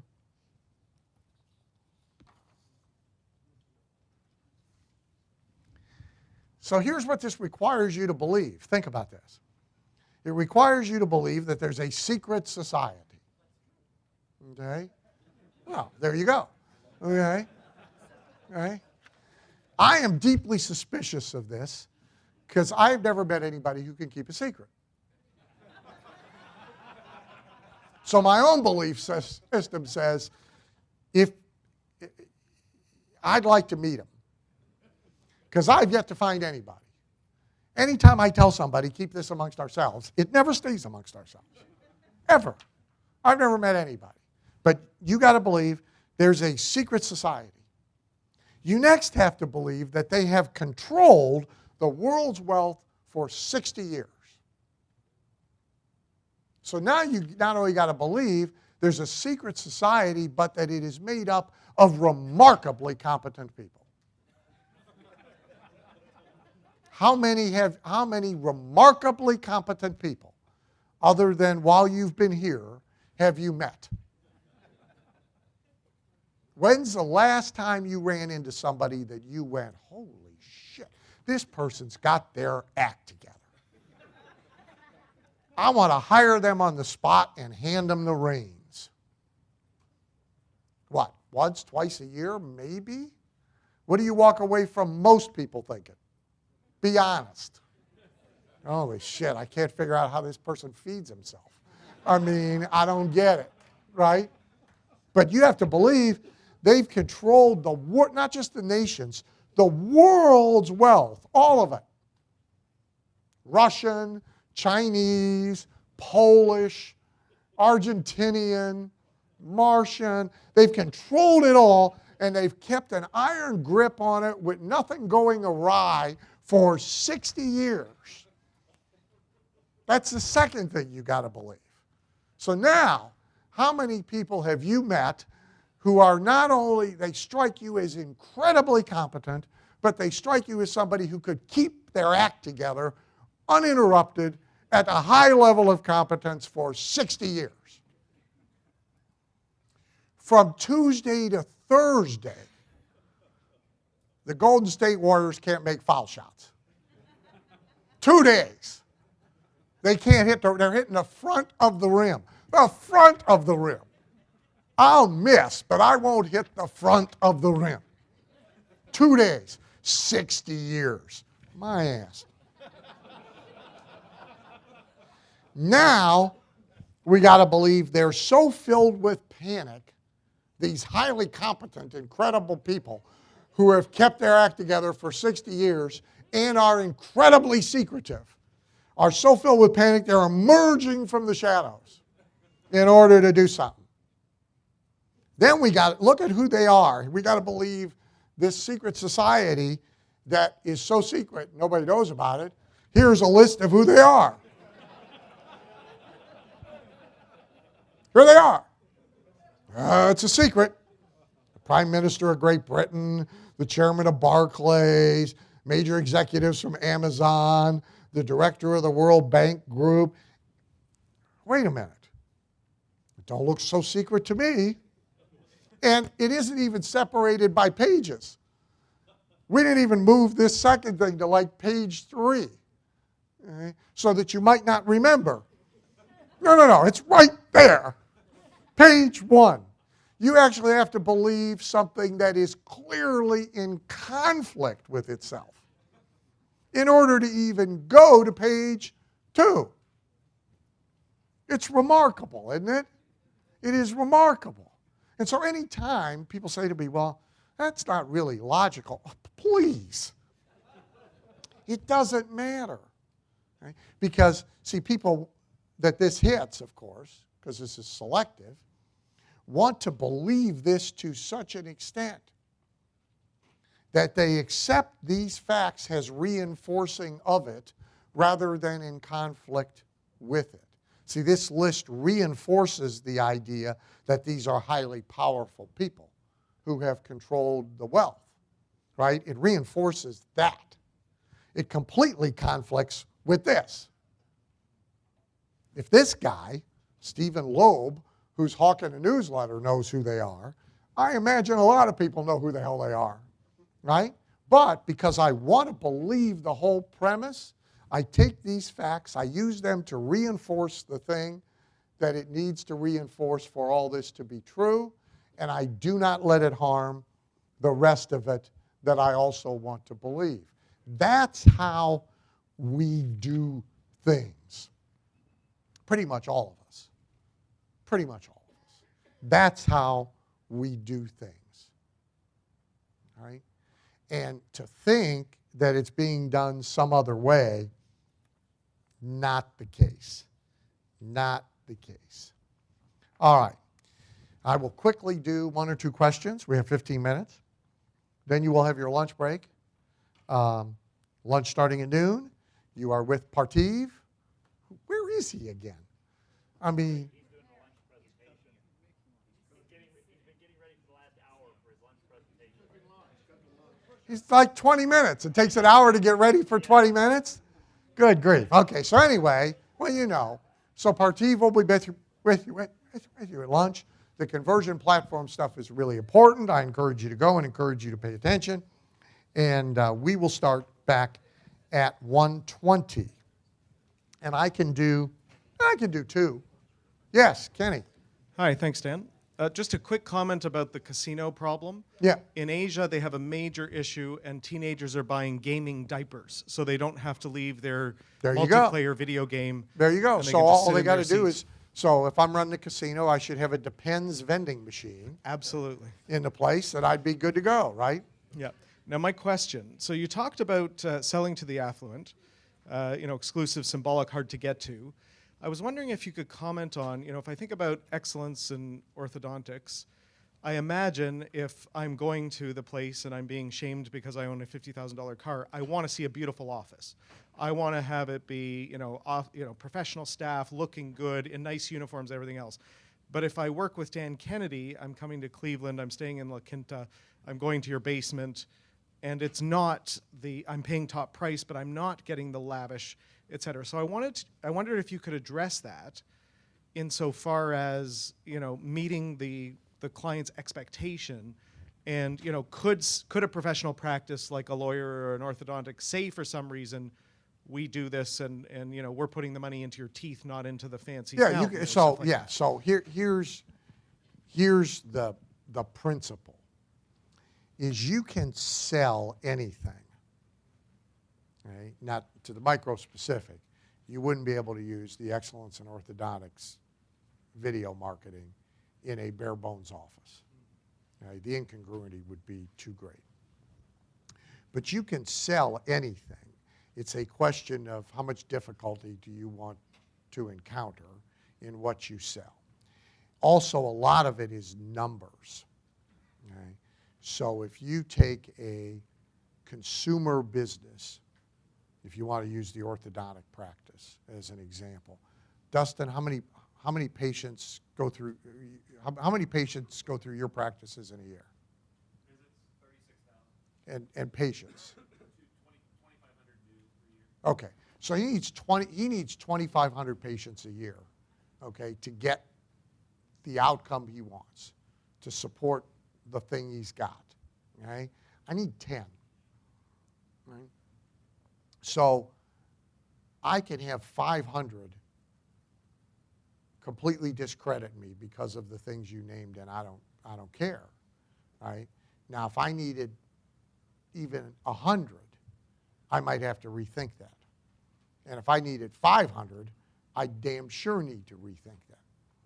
Then there's total context, right? So the orthodontic patient pretty much doesn't see hardly anything until they respond to some advertising and then they come to the office, right? There's really no other context. Now, if the orthodontist is doing a good job with like Clint Arthur kind of things and he's maybe semi-famous in his community, and now he's got a better context. Right? Still, it's much more limited than, again, if you want to draw the comparison to my context, because most of them have risen up out of a system where they have seen 23 books, 1,000 people in a room paying attention, people standing up who are in the 100,000 club. See, that all that has occurred before they ever get to the thing that isn't a castle. And by the way, the only time it actually does, it's like an issue, is when somebody bypasses all that. And so I always say, like, the worst client for me is a referral, which is diametrically opposed to most people's businesses. I hate them. I just hate them. Because most of the time I have to meet with them because they're coming from a good client. They're utterly ill-prepared.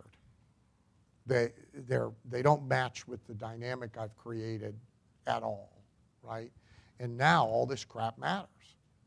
And it has occasionally been voiced, nicely, but gee, I kind of expected, a circular driveway and a fountain and a butler, And, lunch, we got 3 choices, right? We can order pizza, we can go to the neighborhood joint, or I got some Atkins stuff upstairs, which I can live on, and I'm happy to bring enough down for all 3 of you. It's not exactly like being at Guthrie Renker's office, and Greg rings a little bell, and somebody runs in, and it's not that, right?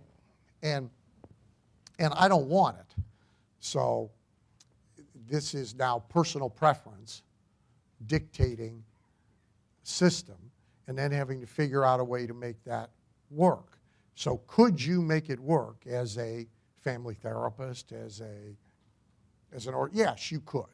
You would have to put everything in congruent context. And you have to figure out a way. So you went there with one way.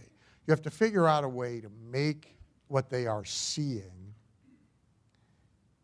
reinforce something that is laudatory for you rather than damaging for you.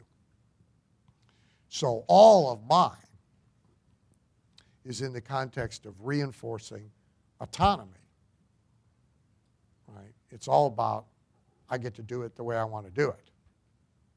And I get to do it where I want to do it, when I want to do it. You have to jump through hoops. I don't jump through hoops, et cetera, et cetera, et cetera, et cetera, right?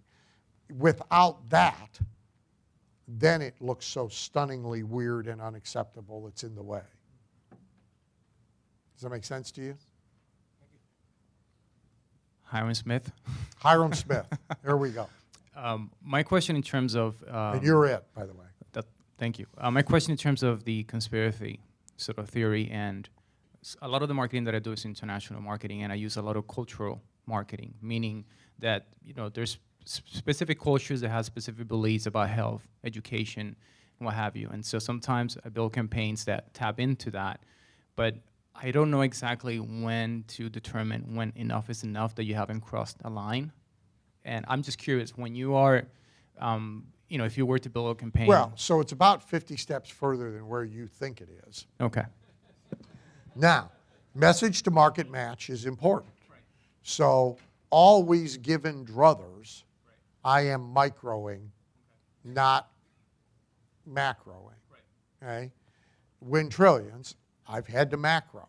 They want to use one thing across 15 countries. The only thing we did is a Spanish language version. But all of the heavy-handedness about the entire economic system is rigged against you, and you'll never get ahead through work. You need one big cash windfall to get you. So the whole story about why you should be buying lottery tickets, I've had to do a universal conspiracy against you, it's in their copy, of keeping you poor. And you are never going to break through that conspiracy by just working more hours or getting a better job or saving, whatever. You need a big windfall to trigger your leap, and that's why you got to buy lottery tickets. I've had to lay it down generically. They haven't given me the choice. Now, given the choice, you would talk to Asians about this very differently than you would talk to Brits, right? Because their pre-existing belief system is all different, right? It's all numbers and signs and, you know, all of that, right? The only symbol the Brits care about is, you know, the Queen. So you got to keep calm and buy lottery tickets, you know. But you know, when you're doing it generically, see, you can't do that.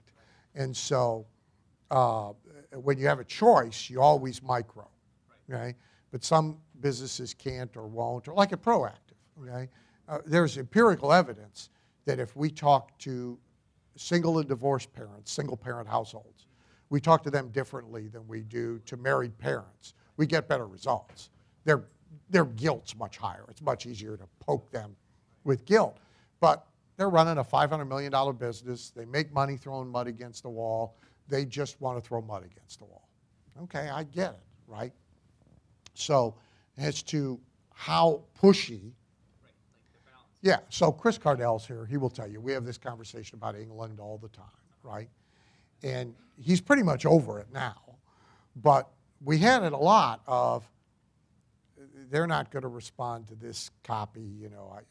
I can't parade me with the fancy car in the castle because Brits don't like braggarts, and you know, if you try and create a stampede, first time I was over there from the front of the room, nobody's going to stampede. Well, none of that's true, okay? None of it, okay? Now, they may gripe about it amongst themselves. Oh, he's a braggart. But still, you show them a guy in front of a Rolls Royce with a hot check versus not showing that, you sell more shit with the Rolls Royce and the hot check. I don't care who they are. So most people stop short. Their own kind of inhibitions stop them short of where they should go. Okay? All right, lunch.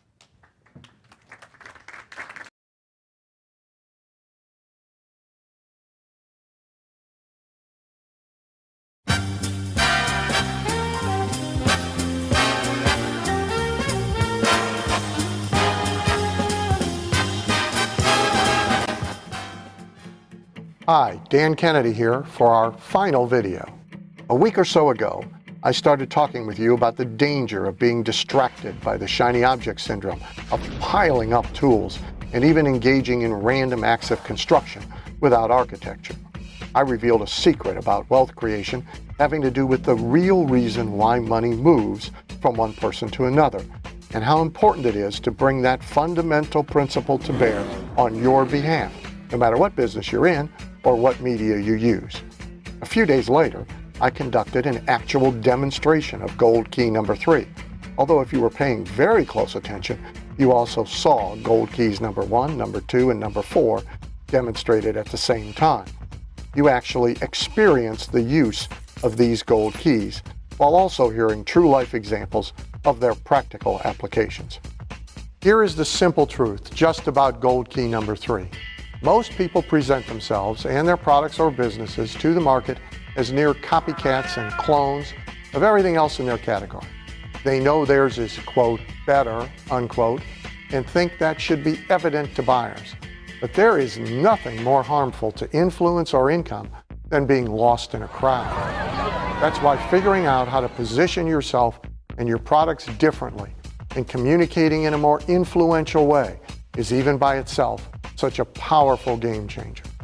If you took thorough notes, if you grasped everything I did in video number 3 and left here now to lock yourself away in a room with no distractions, to work and work and work on the positioning or repositioning of yourself in such a dynamic way, you most definitely could make any and every media you use, online and offline, produce terrific results, far greater than past results and others' results. But I can make that task a lot easier and quicker for you and bring all 7 keys to bear for your benefit if you let me. You do not need to go it alone. And I want to thank everybody who posted comments about their amazing enthusiasm for what we've been doing here and asking, what do we do next?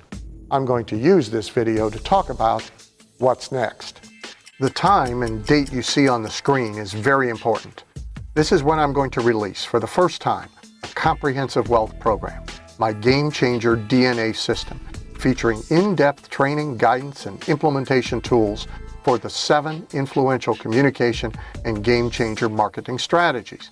Before I describe everything in the system and tell you how its investment can be erased and how it can be free to you, I want to quickly answer 2 of the most common questions and comments left about the last 3 videos. First, many ask the "but my business is different, will this work for me?" question, one that so many use to disqualify themselves. Look, my system works in any English-speaking country in the world. A multimillionaire entrepreneur from Bahrain travels to the United States once or twice a year just to pick my brain for a day. There are people using these gold keys in the United Kingdom, all throughout Asia, South America. I even recently heard from the CEO of a network marketing company in Russia, of all places, telling me their business was built on these principles learned from me and asking me to come there to speak. I'm not going, but it's nice to be asked. My Game Changer DNA system works for local businesses in small towns or big cities, professional practices, restaurants, retail shops, wholesale, manufacturing, from the ordinary to the downright weird. In Canada, a thriving pizza business doubled in size over the past year, with large pizzas priced at $22 to $38. Successful because of the owner's brilliant use of the gold keys. Can't be much more ordinary than pizza, can you? Look, it works for every imaginable kind of online business too. A lady with a site selling just Scottish Terrier collectibles, a small kitchen table business. A young guy who has quickly built his kidsbowlfree.com business from 0 to 1 million participating families using his website and 25% market share of the bowling center industry. Client with e-commerce topping $100 million a year, operating in 5 different product categories. My system can transform an existing business into something new and exciting and exceptionally profitable, or it can be used as the genesis to speed the success of brand new startups. If you haven't yet put the pieces of your ideas, tools you've invested in, things half begun together, this system can get you focused. Now, to be fair, not everybody needs, is ready for, or can use every part of my system immediately, but I'd rather you have more than you need, not less. The other most asked question had to do with me. There seems to be some idea that I'm some sort of genetic freak with genius IQ or superhuman talent, and that a system based on my methods can't be used by mere mortals. I'm flattered. My wife and kids and dog would be amused. First, I have no talent or anything. I do have highly developed skills, all self-taught, and that is something anybody can do for themselves, and that I built this system to make easier and faster by condensing 10 years or so of struggle and trial and error and 35 years experience. I did not attend college, although my friend, Anito Cabane, has graciously named me to the advisory board of the School of Communications at High Point University. I've raised myself to the pinnacle of not 1, but 3 professions: speaking, direct response copywriting, and direct marketing consulting. I've been a serial entrepreneur and started, bought, built, and sold businesses, and I've been the catalyst for literally billions of dollars of income generated every year with my marketing strategy. I've guided countless so-called ordinary people, a carpet cleaner, a windshield repair mechanic, a clothing store owner, a small-town doctor, a lawyer, to prominence and success in the fascinating information marketing industry. I live my ideal designed life, which I mentioned earlier in this series. All of this is owed in large part to the very same DNA that is in this system for you to incorporate as your own. It's not DNA you're either born with or not. It's DNA you can choose to possess. This is truly a system anyone can use to rapidly elevate their status in a marketplace and proportionately elevate their income and reduce the difficulty of earning it. So, let's take a look at everything assembled for you in the Game Changer DNA system. First, there's the Supernatural Influencer DNA code. It lays out everything you need to personally internalize influential communication, as well as incorporate the practical applications in any business. Next, the expanded version of my 7 gold keys of influential communication and game changer marketing. This can benefit any business. It can also be used as the foundation for starting or expanding an information marketing business of your own. And then there's the Ultimate List Builder course, which I think of as the lords of list building because it features secrets and methods from some of the smartest list builders on the planet. And all equity is in the list and relationship with the list. All this is delivered on audio CDs, DVDs, with accompanying printed reference materials and online support. Now let's look at this just as you will when you use it. My Supernatural Influencer DNA code encompasses 3 kinds of vital communication. 1, attraction communication, so you can magnetically attract the prospects, customers, or clients of greatest value to you with whatever advertising, marketing, or media you wish to use. 2, connection communication, which gets you away from the product-focused messaging everybody else uses and lifts you to a more sophisticated place where we connect with people in ways that build rapport, trust, and predetermination to do business. 3, acceptance communication, to put across your ideas and advocated positions so you have people with you, not just sold to. These 3 combined transform your business from transactional to relational, and that changes everything for the better. It makes it easier to stand out in a crowded place, easier to get the best customers, and provides price elasticity and improves retention. This code can be applied to any communication, person to person, face to face, making email subject lines sing, writing Facebook posts people find irresistibly interesting, better PPC ads, audio and video scripts, autoresponder messages, print, direct mail, broadcast, even speeches, teleseminars, or webinars. This code can be used to craft new positioning, as in gold key number 3. You even get 5 influential communication acid tests so that you can accurately judge the merits of your crafted communication before you ever invest in putting it out to the market. This alone is drawn from trainings and courses people have paid as much as $3,000 for. But I want you to understand the full depth of both the research and the experience put into this code. My research into influence reaches back as far as 1926 in rare books I've acquired, including a first edition on the subjects of thought transference and mental magnetism by Edmund Shaftesbury. I have good reason to believe his works greatly influenced the much more famous Napoleon Hill, best known for the iconic book Think and Grow Rich. I've studied the use of propaganda, the structure of conversion used by religions and cults and movements past and present, advertising principles of all the golden era marketing greats, including Ogilvy and Burnett, the sales methods of some of the greatest salesmen ever to walk the earth, Barry Kay, and finance comes to mind, and even the academics leading in the area of influence, like Dr. Cialdini, who I very recently brought in for a small group of clients at a cost exceeding $25,000, I might add. All this combining psychology with practical application. I have reverse engineered what has worked for me in crafting some of the most powerful, profitable scripts and presentations used in TV infomercials, on home shopping TV, by speakers selling from the stage, and for online video presentations that sell. I could go on and on and on. If you visited my homes, you would find over 500 books, bound collections of notes and materials on this subject alone, spanning over 90 years.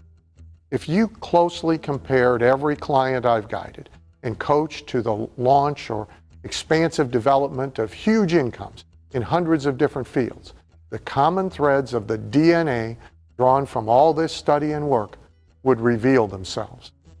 All this is what I have made concise for you, like putting pounds of fruits and vegetables through one of those super juicers to deliver a single glass filled with nothing but the nutrients. Now, that's not to imply that this is as instant and easy as drinking a glass of juice. Much failure in life is a result of foolishly seeking simple solutions to complex problems or opportunities. You won't just gulp my system once and quickly. You'll be fascinated by it. Immerse yourself in its use and build both your skills and income with it. Remember, you are actually altering your DNA to become more influential. Yet results can begin swiftly. You can very quickly see more people saying yes to you more often, in greater numbers, more easily in any scenario, speaking to 1, to 20 in a boardroom, or to 20,000 on webinars, or via the written and printed word. And now think about that. If you could get 5 times, 10 times, 20 times more people saying yes to your requests, your proposals, your ideas, your sales presentations by all media, then say yes now, what would that be worth to you? In dollars, in marketplace strength, power, and sustainability, in personal confidence, even pleasure. Write down a number. If you were guaranteed the ability to get 5 times more yeses than you get now to your every request, proposal, or offer, what would you pay for that superpower? Write down a number. I am guaranteeing that, but I am not stopping there. You also get my all-new 7 Gold Keys of Influential Communication and Game Changer Marketing course, which is entirely new and has never been released before. While it covers the 7 keys in depth, and they can be applied to any business, it also presents them as a foundation for your own hugely profitable information marketing business, possibly as a sideline to your present business, as a startup opportunity, or as a means of transition. I basically created this entire industry and have led thousands to their own 6-figure and even 7-figure incomes, many with part-time, kitchen table, and laptop computer businesses. In a way, this is 2 courses in 1. It is a foundational system for creating and developing your own enormously profitable information marketing business. And to that, remember Benny Binion's breakthrough. It is also the in-depth reveal of the 7 gold keys that govern influential communication, a roadmap for remaking any marketing to be more successful by multiples. To refresh your memory, the 7 keys are: gold key number 1, it's about the customer, not the product. We influence by human connection. Gold key number 2, you will not win by catering to the majority. Gold key number 3, people want something new, unusual, and different. Gold key number 4, people buy stories, not things. Gold key number 5, money is the thing. Gold key number 6, money and wealth is in the list and the relationship with the list. Only this puts you in the income at will position. And gold key number 7, create sustainable assets, don't merely make money. Let me zero in for a minute on a simple reason for you to get and use the DNA code and the gold keys. I've had a version of this occur many, many times, but I'll tell just 2 stories. One, when I was speaking 25 to 27 times a year on the giant success events, Zig Ziglar and I were the 2 constants. Often other top sales speakers like Tom Hopkins and Brian Tracy. A handful of times over the years, new speakers came and went. One wanted to be on this tour very badly and had been successful selling from the platform in other venues, but on our stage, he stink-bombed twice in a row. Before the 3rd time, I showed him how to apply several of the gold keys to alter his own positioning at the very start of his speech, alter the positioning of his product, and change the way he presented his price. And I raised the price by $100 just for fun. He went from selling poorly to ranking right up at the top, generating as much as $100,000 of income for himself per speech. 2, more recently, I made a few changes to a website that was getting from 0.25% to 1.8% conversions. I'm told about par in this category, to 14.6% conversion from the very same traffic. I applied 3 of the 7 gold keys. Now, surely there's something you're doing right now, selling face-to-face or by phone. You have websites where you need conversion. You're mailing sales letters or sending emails, something where you could use that kind of improvement. It's here waiting for you to accept it. But I'm still not stopping with that.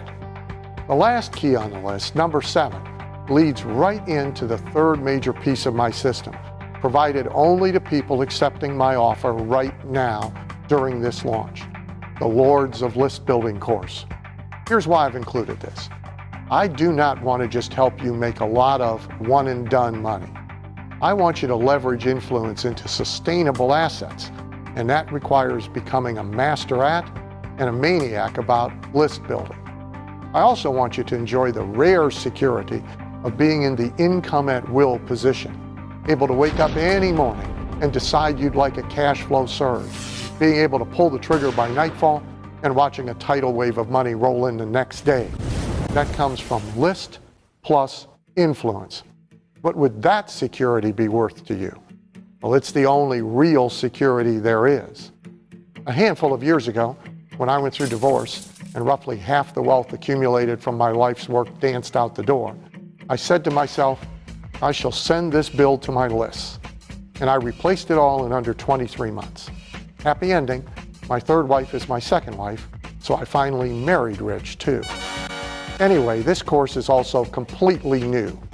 At some point, I imagine it will be released separately at significant standalone price, but you'll get it first, included here.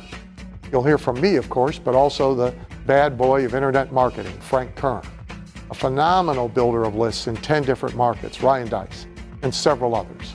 This course includes the one-day live recorded training, checklists, fill-in-the-blank templates, swipe files, and more. So the system includes the influencer DNA code, the 7 gold keys, and the Lords of List Building. It includes audio CDs, DVDs, a unique collection of printed resources, everything you need for practical application starting immediately.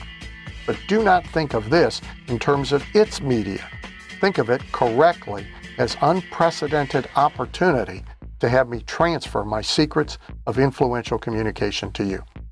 I'm sure you're bracing yourself for a big investment for this entire system, as you should.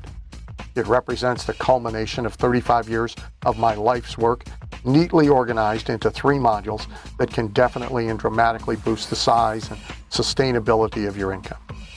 Remember the choice I said you'd face? Do you want Batman's tool belt or Superman's power? My system offers the superpowers. But before we get to the price, let me tell you how you can essentially reduce it to 0. Bill Glazer at Glazer Kennedy Insider Circle felt so strongly about my bringing forward this particular system at this particular time and making the decision to get and use the system as easy as possible. He is adding a bonus that, if purchased separately, would cost more than the entire system, thus making the system free. It is definitely the most generous, even outrageous bonus ever offered in company history. When you let me put my system in your hands on 30-day trial, you will receive complimentary registration for the upcoming annual Info Summit, attended by over 1,500 people every year and valued at $2,497. This is the event of the entire year for information marketers and internet marketers, and this year you can join these insiders free. There, I'm personally delivering a 5-hour seminar on info marketing business game changers. Bill delivers his A to Z blueprints for beginners to the field. Combine these 2 seminars within the summit, take you through exactly how information businesses are created and made to provide their owners with 6-figure and 7-figure incomes and ideal lifestyles. The lineup of guest speakers is extraordinary. John Benson, whose daily e-zine in the health and nutrition field is read by 200,000 people. He pioneered the online video craze and has created video sales machines for Dean Graziosi, Ryan Deiss, and Agora. John Limbacher has increased client sales by over $100 million with his search engine optimization strategies. James Malinchak, as seen on ABC TV's Secret Millionaire show, teaching spider webbing, the weaving of many opportunities around one thing that occurs in your business. You'll even meet Ian Calder, the brain behind the most read publication in the world for 20 years. You'll meet expert vendors, movers and shakers, and when you accept my system, as soon as you finish this video, your Info Summit ticket is free, a $2,497 value. On top of that, if you're not already a Glazer Kennedy Insider Circle member, Bill is gifting a 2-month trial membership free, putting you in the most dynamic association of marketing-focused entrepreneurs in the world, and amongst many privileges, putting my famous No BS marketing letter in your hands each month. One other thing that should make the price of the system irrelevant. I've never once sold anything of mine without a proper guarantee. People can say many things about me, but they can never honestly accuse me of pocketing a dollar I didn't earn in the sole judgment of the person paying the dollar. This system is so obviously powerful and advanced and valuable, I can't imagine anyone finding it wanting, but I can imagine somebody finding it inappropriate. I'm a serious guy. I've built a serious program for serious adults pursuing exceptional goals. In any case, for any reason, or even no reason at all, you may return my entire system anytime within 30 days of receipt for a full and complete and instant refund, no questions asked, no hassle. If you can't see how this system is going to elevate your game, get you a higher income with greater ease, open doors and create opportunities, and empower you as an influencer, and you can't clearly see at least a $100,000 income increase waiting for you by its use, I want you to return it for your refund. This is cruel, but I don't want idiots using my systems to prop up tables with broken legs. I pride myself on the extraordinary results people get. In fact, my refund statistics might interest you. I average about 7%. So 93% keep whatever of mine they invest in, and the overwhelming majority invest again and again. And why would anybody do that if they weren't getting great profits? In fact, many people investing in this system will have begun their journeys with me 10 and even 20 years ago, and will, for the umpteenth time, be bellying up to my bar. Do not let that scare you. It, more than anything else, is real guarantee, real certainty that my promises are for real.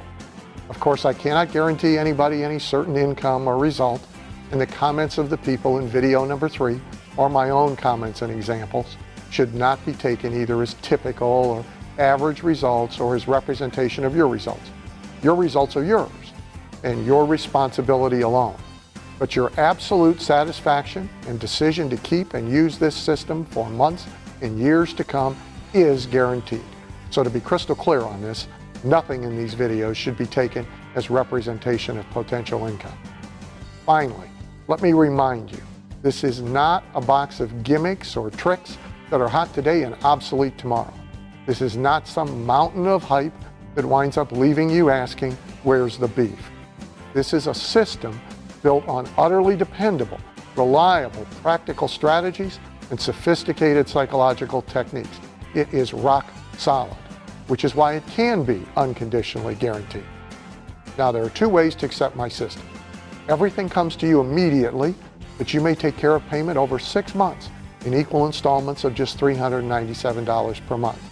Or you can save about 17% in accounting costs, prepay at $1997, and you'll have no payments. If you add just $100,000 of new income by putting my system to work for you, that's a tick less than 2% invested. $200,000, just 1%. And if you have stayed awake during these videos and aren't certain there's at least that much to be gained, I failed and you should pass. But if that is clear to you, if it's obvious to you that I'm for real, that I know my stuff, that this is different than the parade of shiny objects, that this is a game changer, then you must make this small investment. Just click the Add to Cart button below, complete a quick checkout, and my system will be at your door in days, ready to go to work for you. Funny, by the way, that language, add to cart, it's actually the opposite of what we're doing. I don't want to load more shiny objects into a shopping cart. I want to empower you, not fill up a cart, tool chest, or shelves. But the internet has a language of its own, so click that button. One other thing, this offer will end on the date and time shown on your screen. Absolutely no exceptions. Now, I'll admit this is false scarcity because parts of the system will likely migrate to the Glazer Kennedy catalog in the future. But this complete offer with the entire system, plus the free Info Summit registration, will never repeat, nor will it be extended. Game changers are decisive individuals. What do you have to lose by not acting on this opportunity? You'll never know for certain, but time, the time of your life, if it takes you 2 times or 3 times or 4 times longer to get from where you are to the kind of income and freedom you'd like to have, a great deal is lost.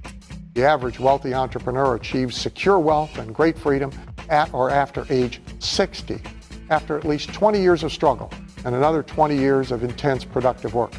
I was there by 44, 16 years sooner, and might very well have lost those 16 years of being able to totally call my own shots without the knowledge in this system. And had I been in its possession when much younger, I'd have arrived at 34 instead of 44 and gained 26 years of total financial and personal independence. I am now 56 years old. Time is speeding up. Better you not waste any more of your own time on earth than absolutely necessary, merely working to pay bills, doing work that does not genuinely fascinate you, dealing with people you don't like or who don't respect you, struggling mightily just to get your ideas across. What do you have to lose by not acting on this opportunity? Efficiency, productivity, and speed. If you can get yes from double, triple, or quintuple the number of people you get yes from now with my DNA code, with my gold keys, that means you get to bank each $100,000 2, 3, 5 times faster. There's really no virtue in getting rich slow. And the people who insist you can't get rich quick and decry the very idea of quick have one thing in common. They're poor. You can't lose by acting. You have my guarantee. Mark Twain said, 20 years from now, you will be more disappointed by the things you didn't do than by the ones you did do. Throw off the bowline, sail away from safe harbor, explore, discover. Yet here, you can explore and discover with safety. You have my guarantee. I'm told, by the way, that as many as 1 million people have watched these free videos. I know without being told that most are just watchers, will enjoy the ideas, essentially as entertainment, and will wander off still in search of shiny objects or to the next place they may be given something free. Some may be swayed by someone pitching much harder than I have, promising them the moon is their personal nightlight and seeds for a money tree they can grow by moonlight. Comparatively few will invest in my system. I know that because it's always that way. Earlier, I assured you I'm not a genetic freak, but I am a freak. Financially, I'm in a tiny fraternity of from-scratch entrepreneurial multimillionaires representing less than 1% of the population. Not just guys with big incomes for a year or two, I mean wealthy. And by behavior, I am a freak. I invested in information when I could least afford it. I invest now even though I have no need to. Like you, I'm disappointed more often than not. But I have cobbled together pieces from many different investments into my personal systems like this one that have lifted me above 99% of the population precisely because of that freakish habit. I also know that this science of influential communication has been of more value to me than 1,000 techniques or gadgets or gimmicks. Now it can be yours for a small investment, fully guaranteed. If you're one of the few, welcome and congratulations. Most people desire much. Few have sincere ambition. It is by their actions that we know them and know ourselves.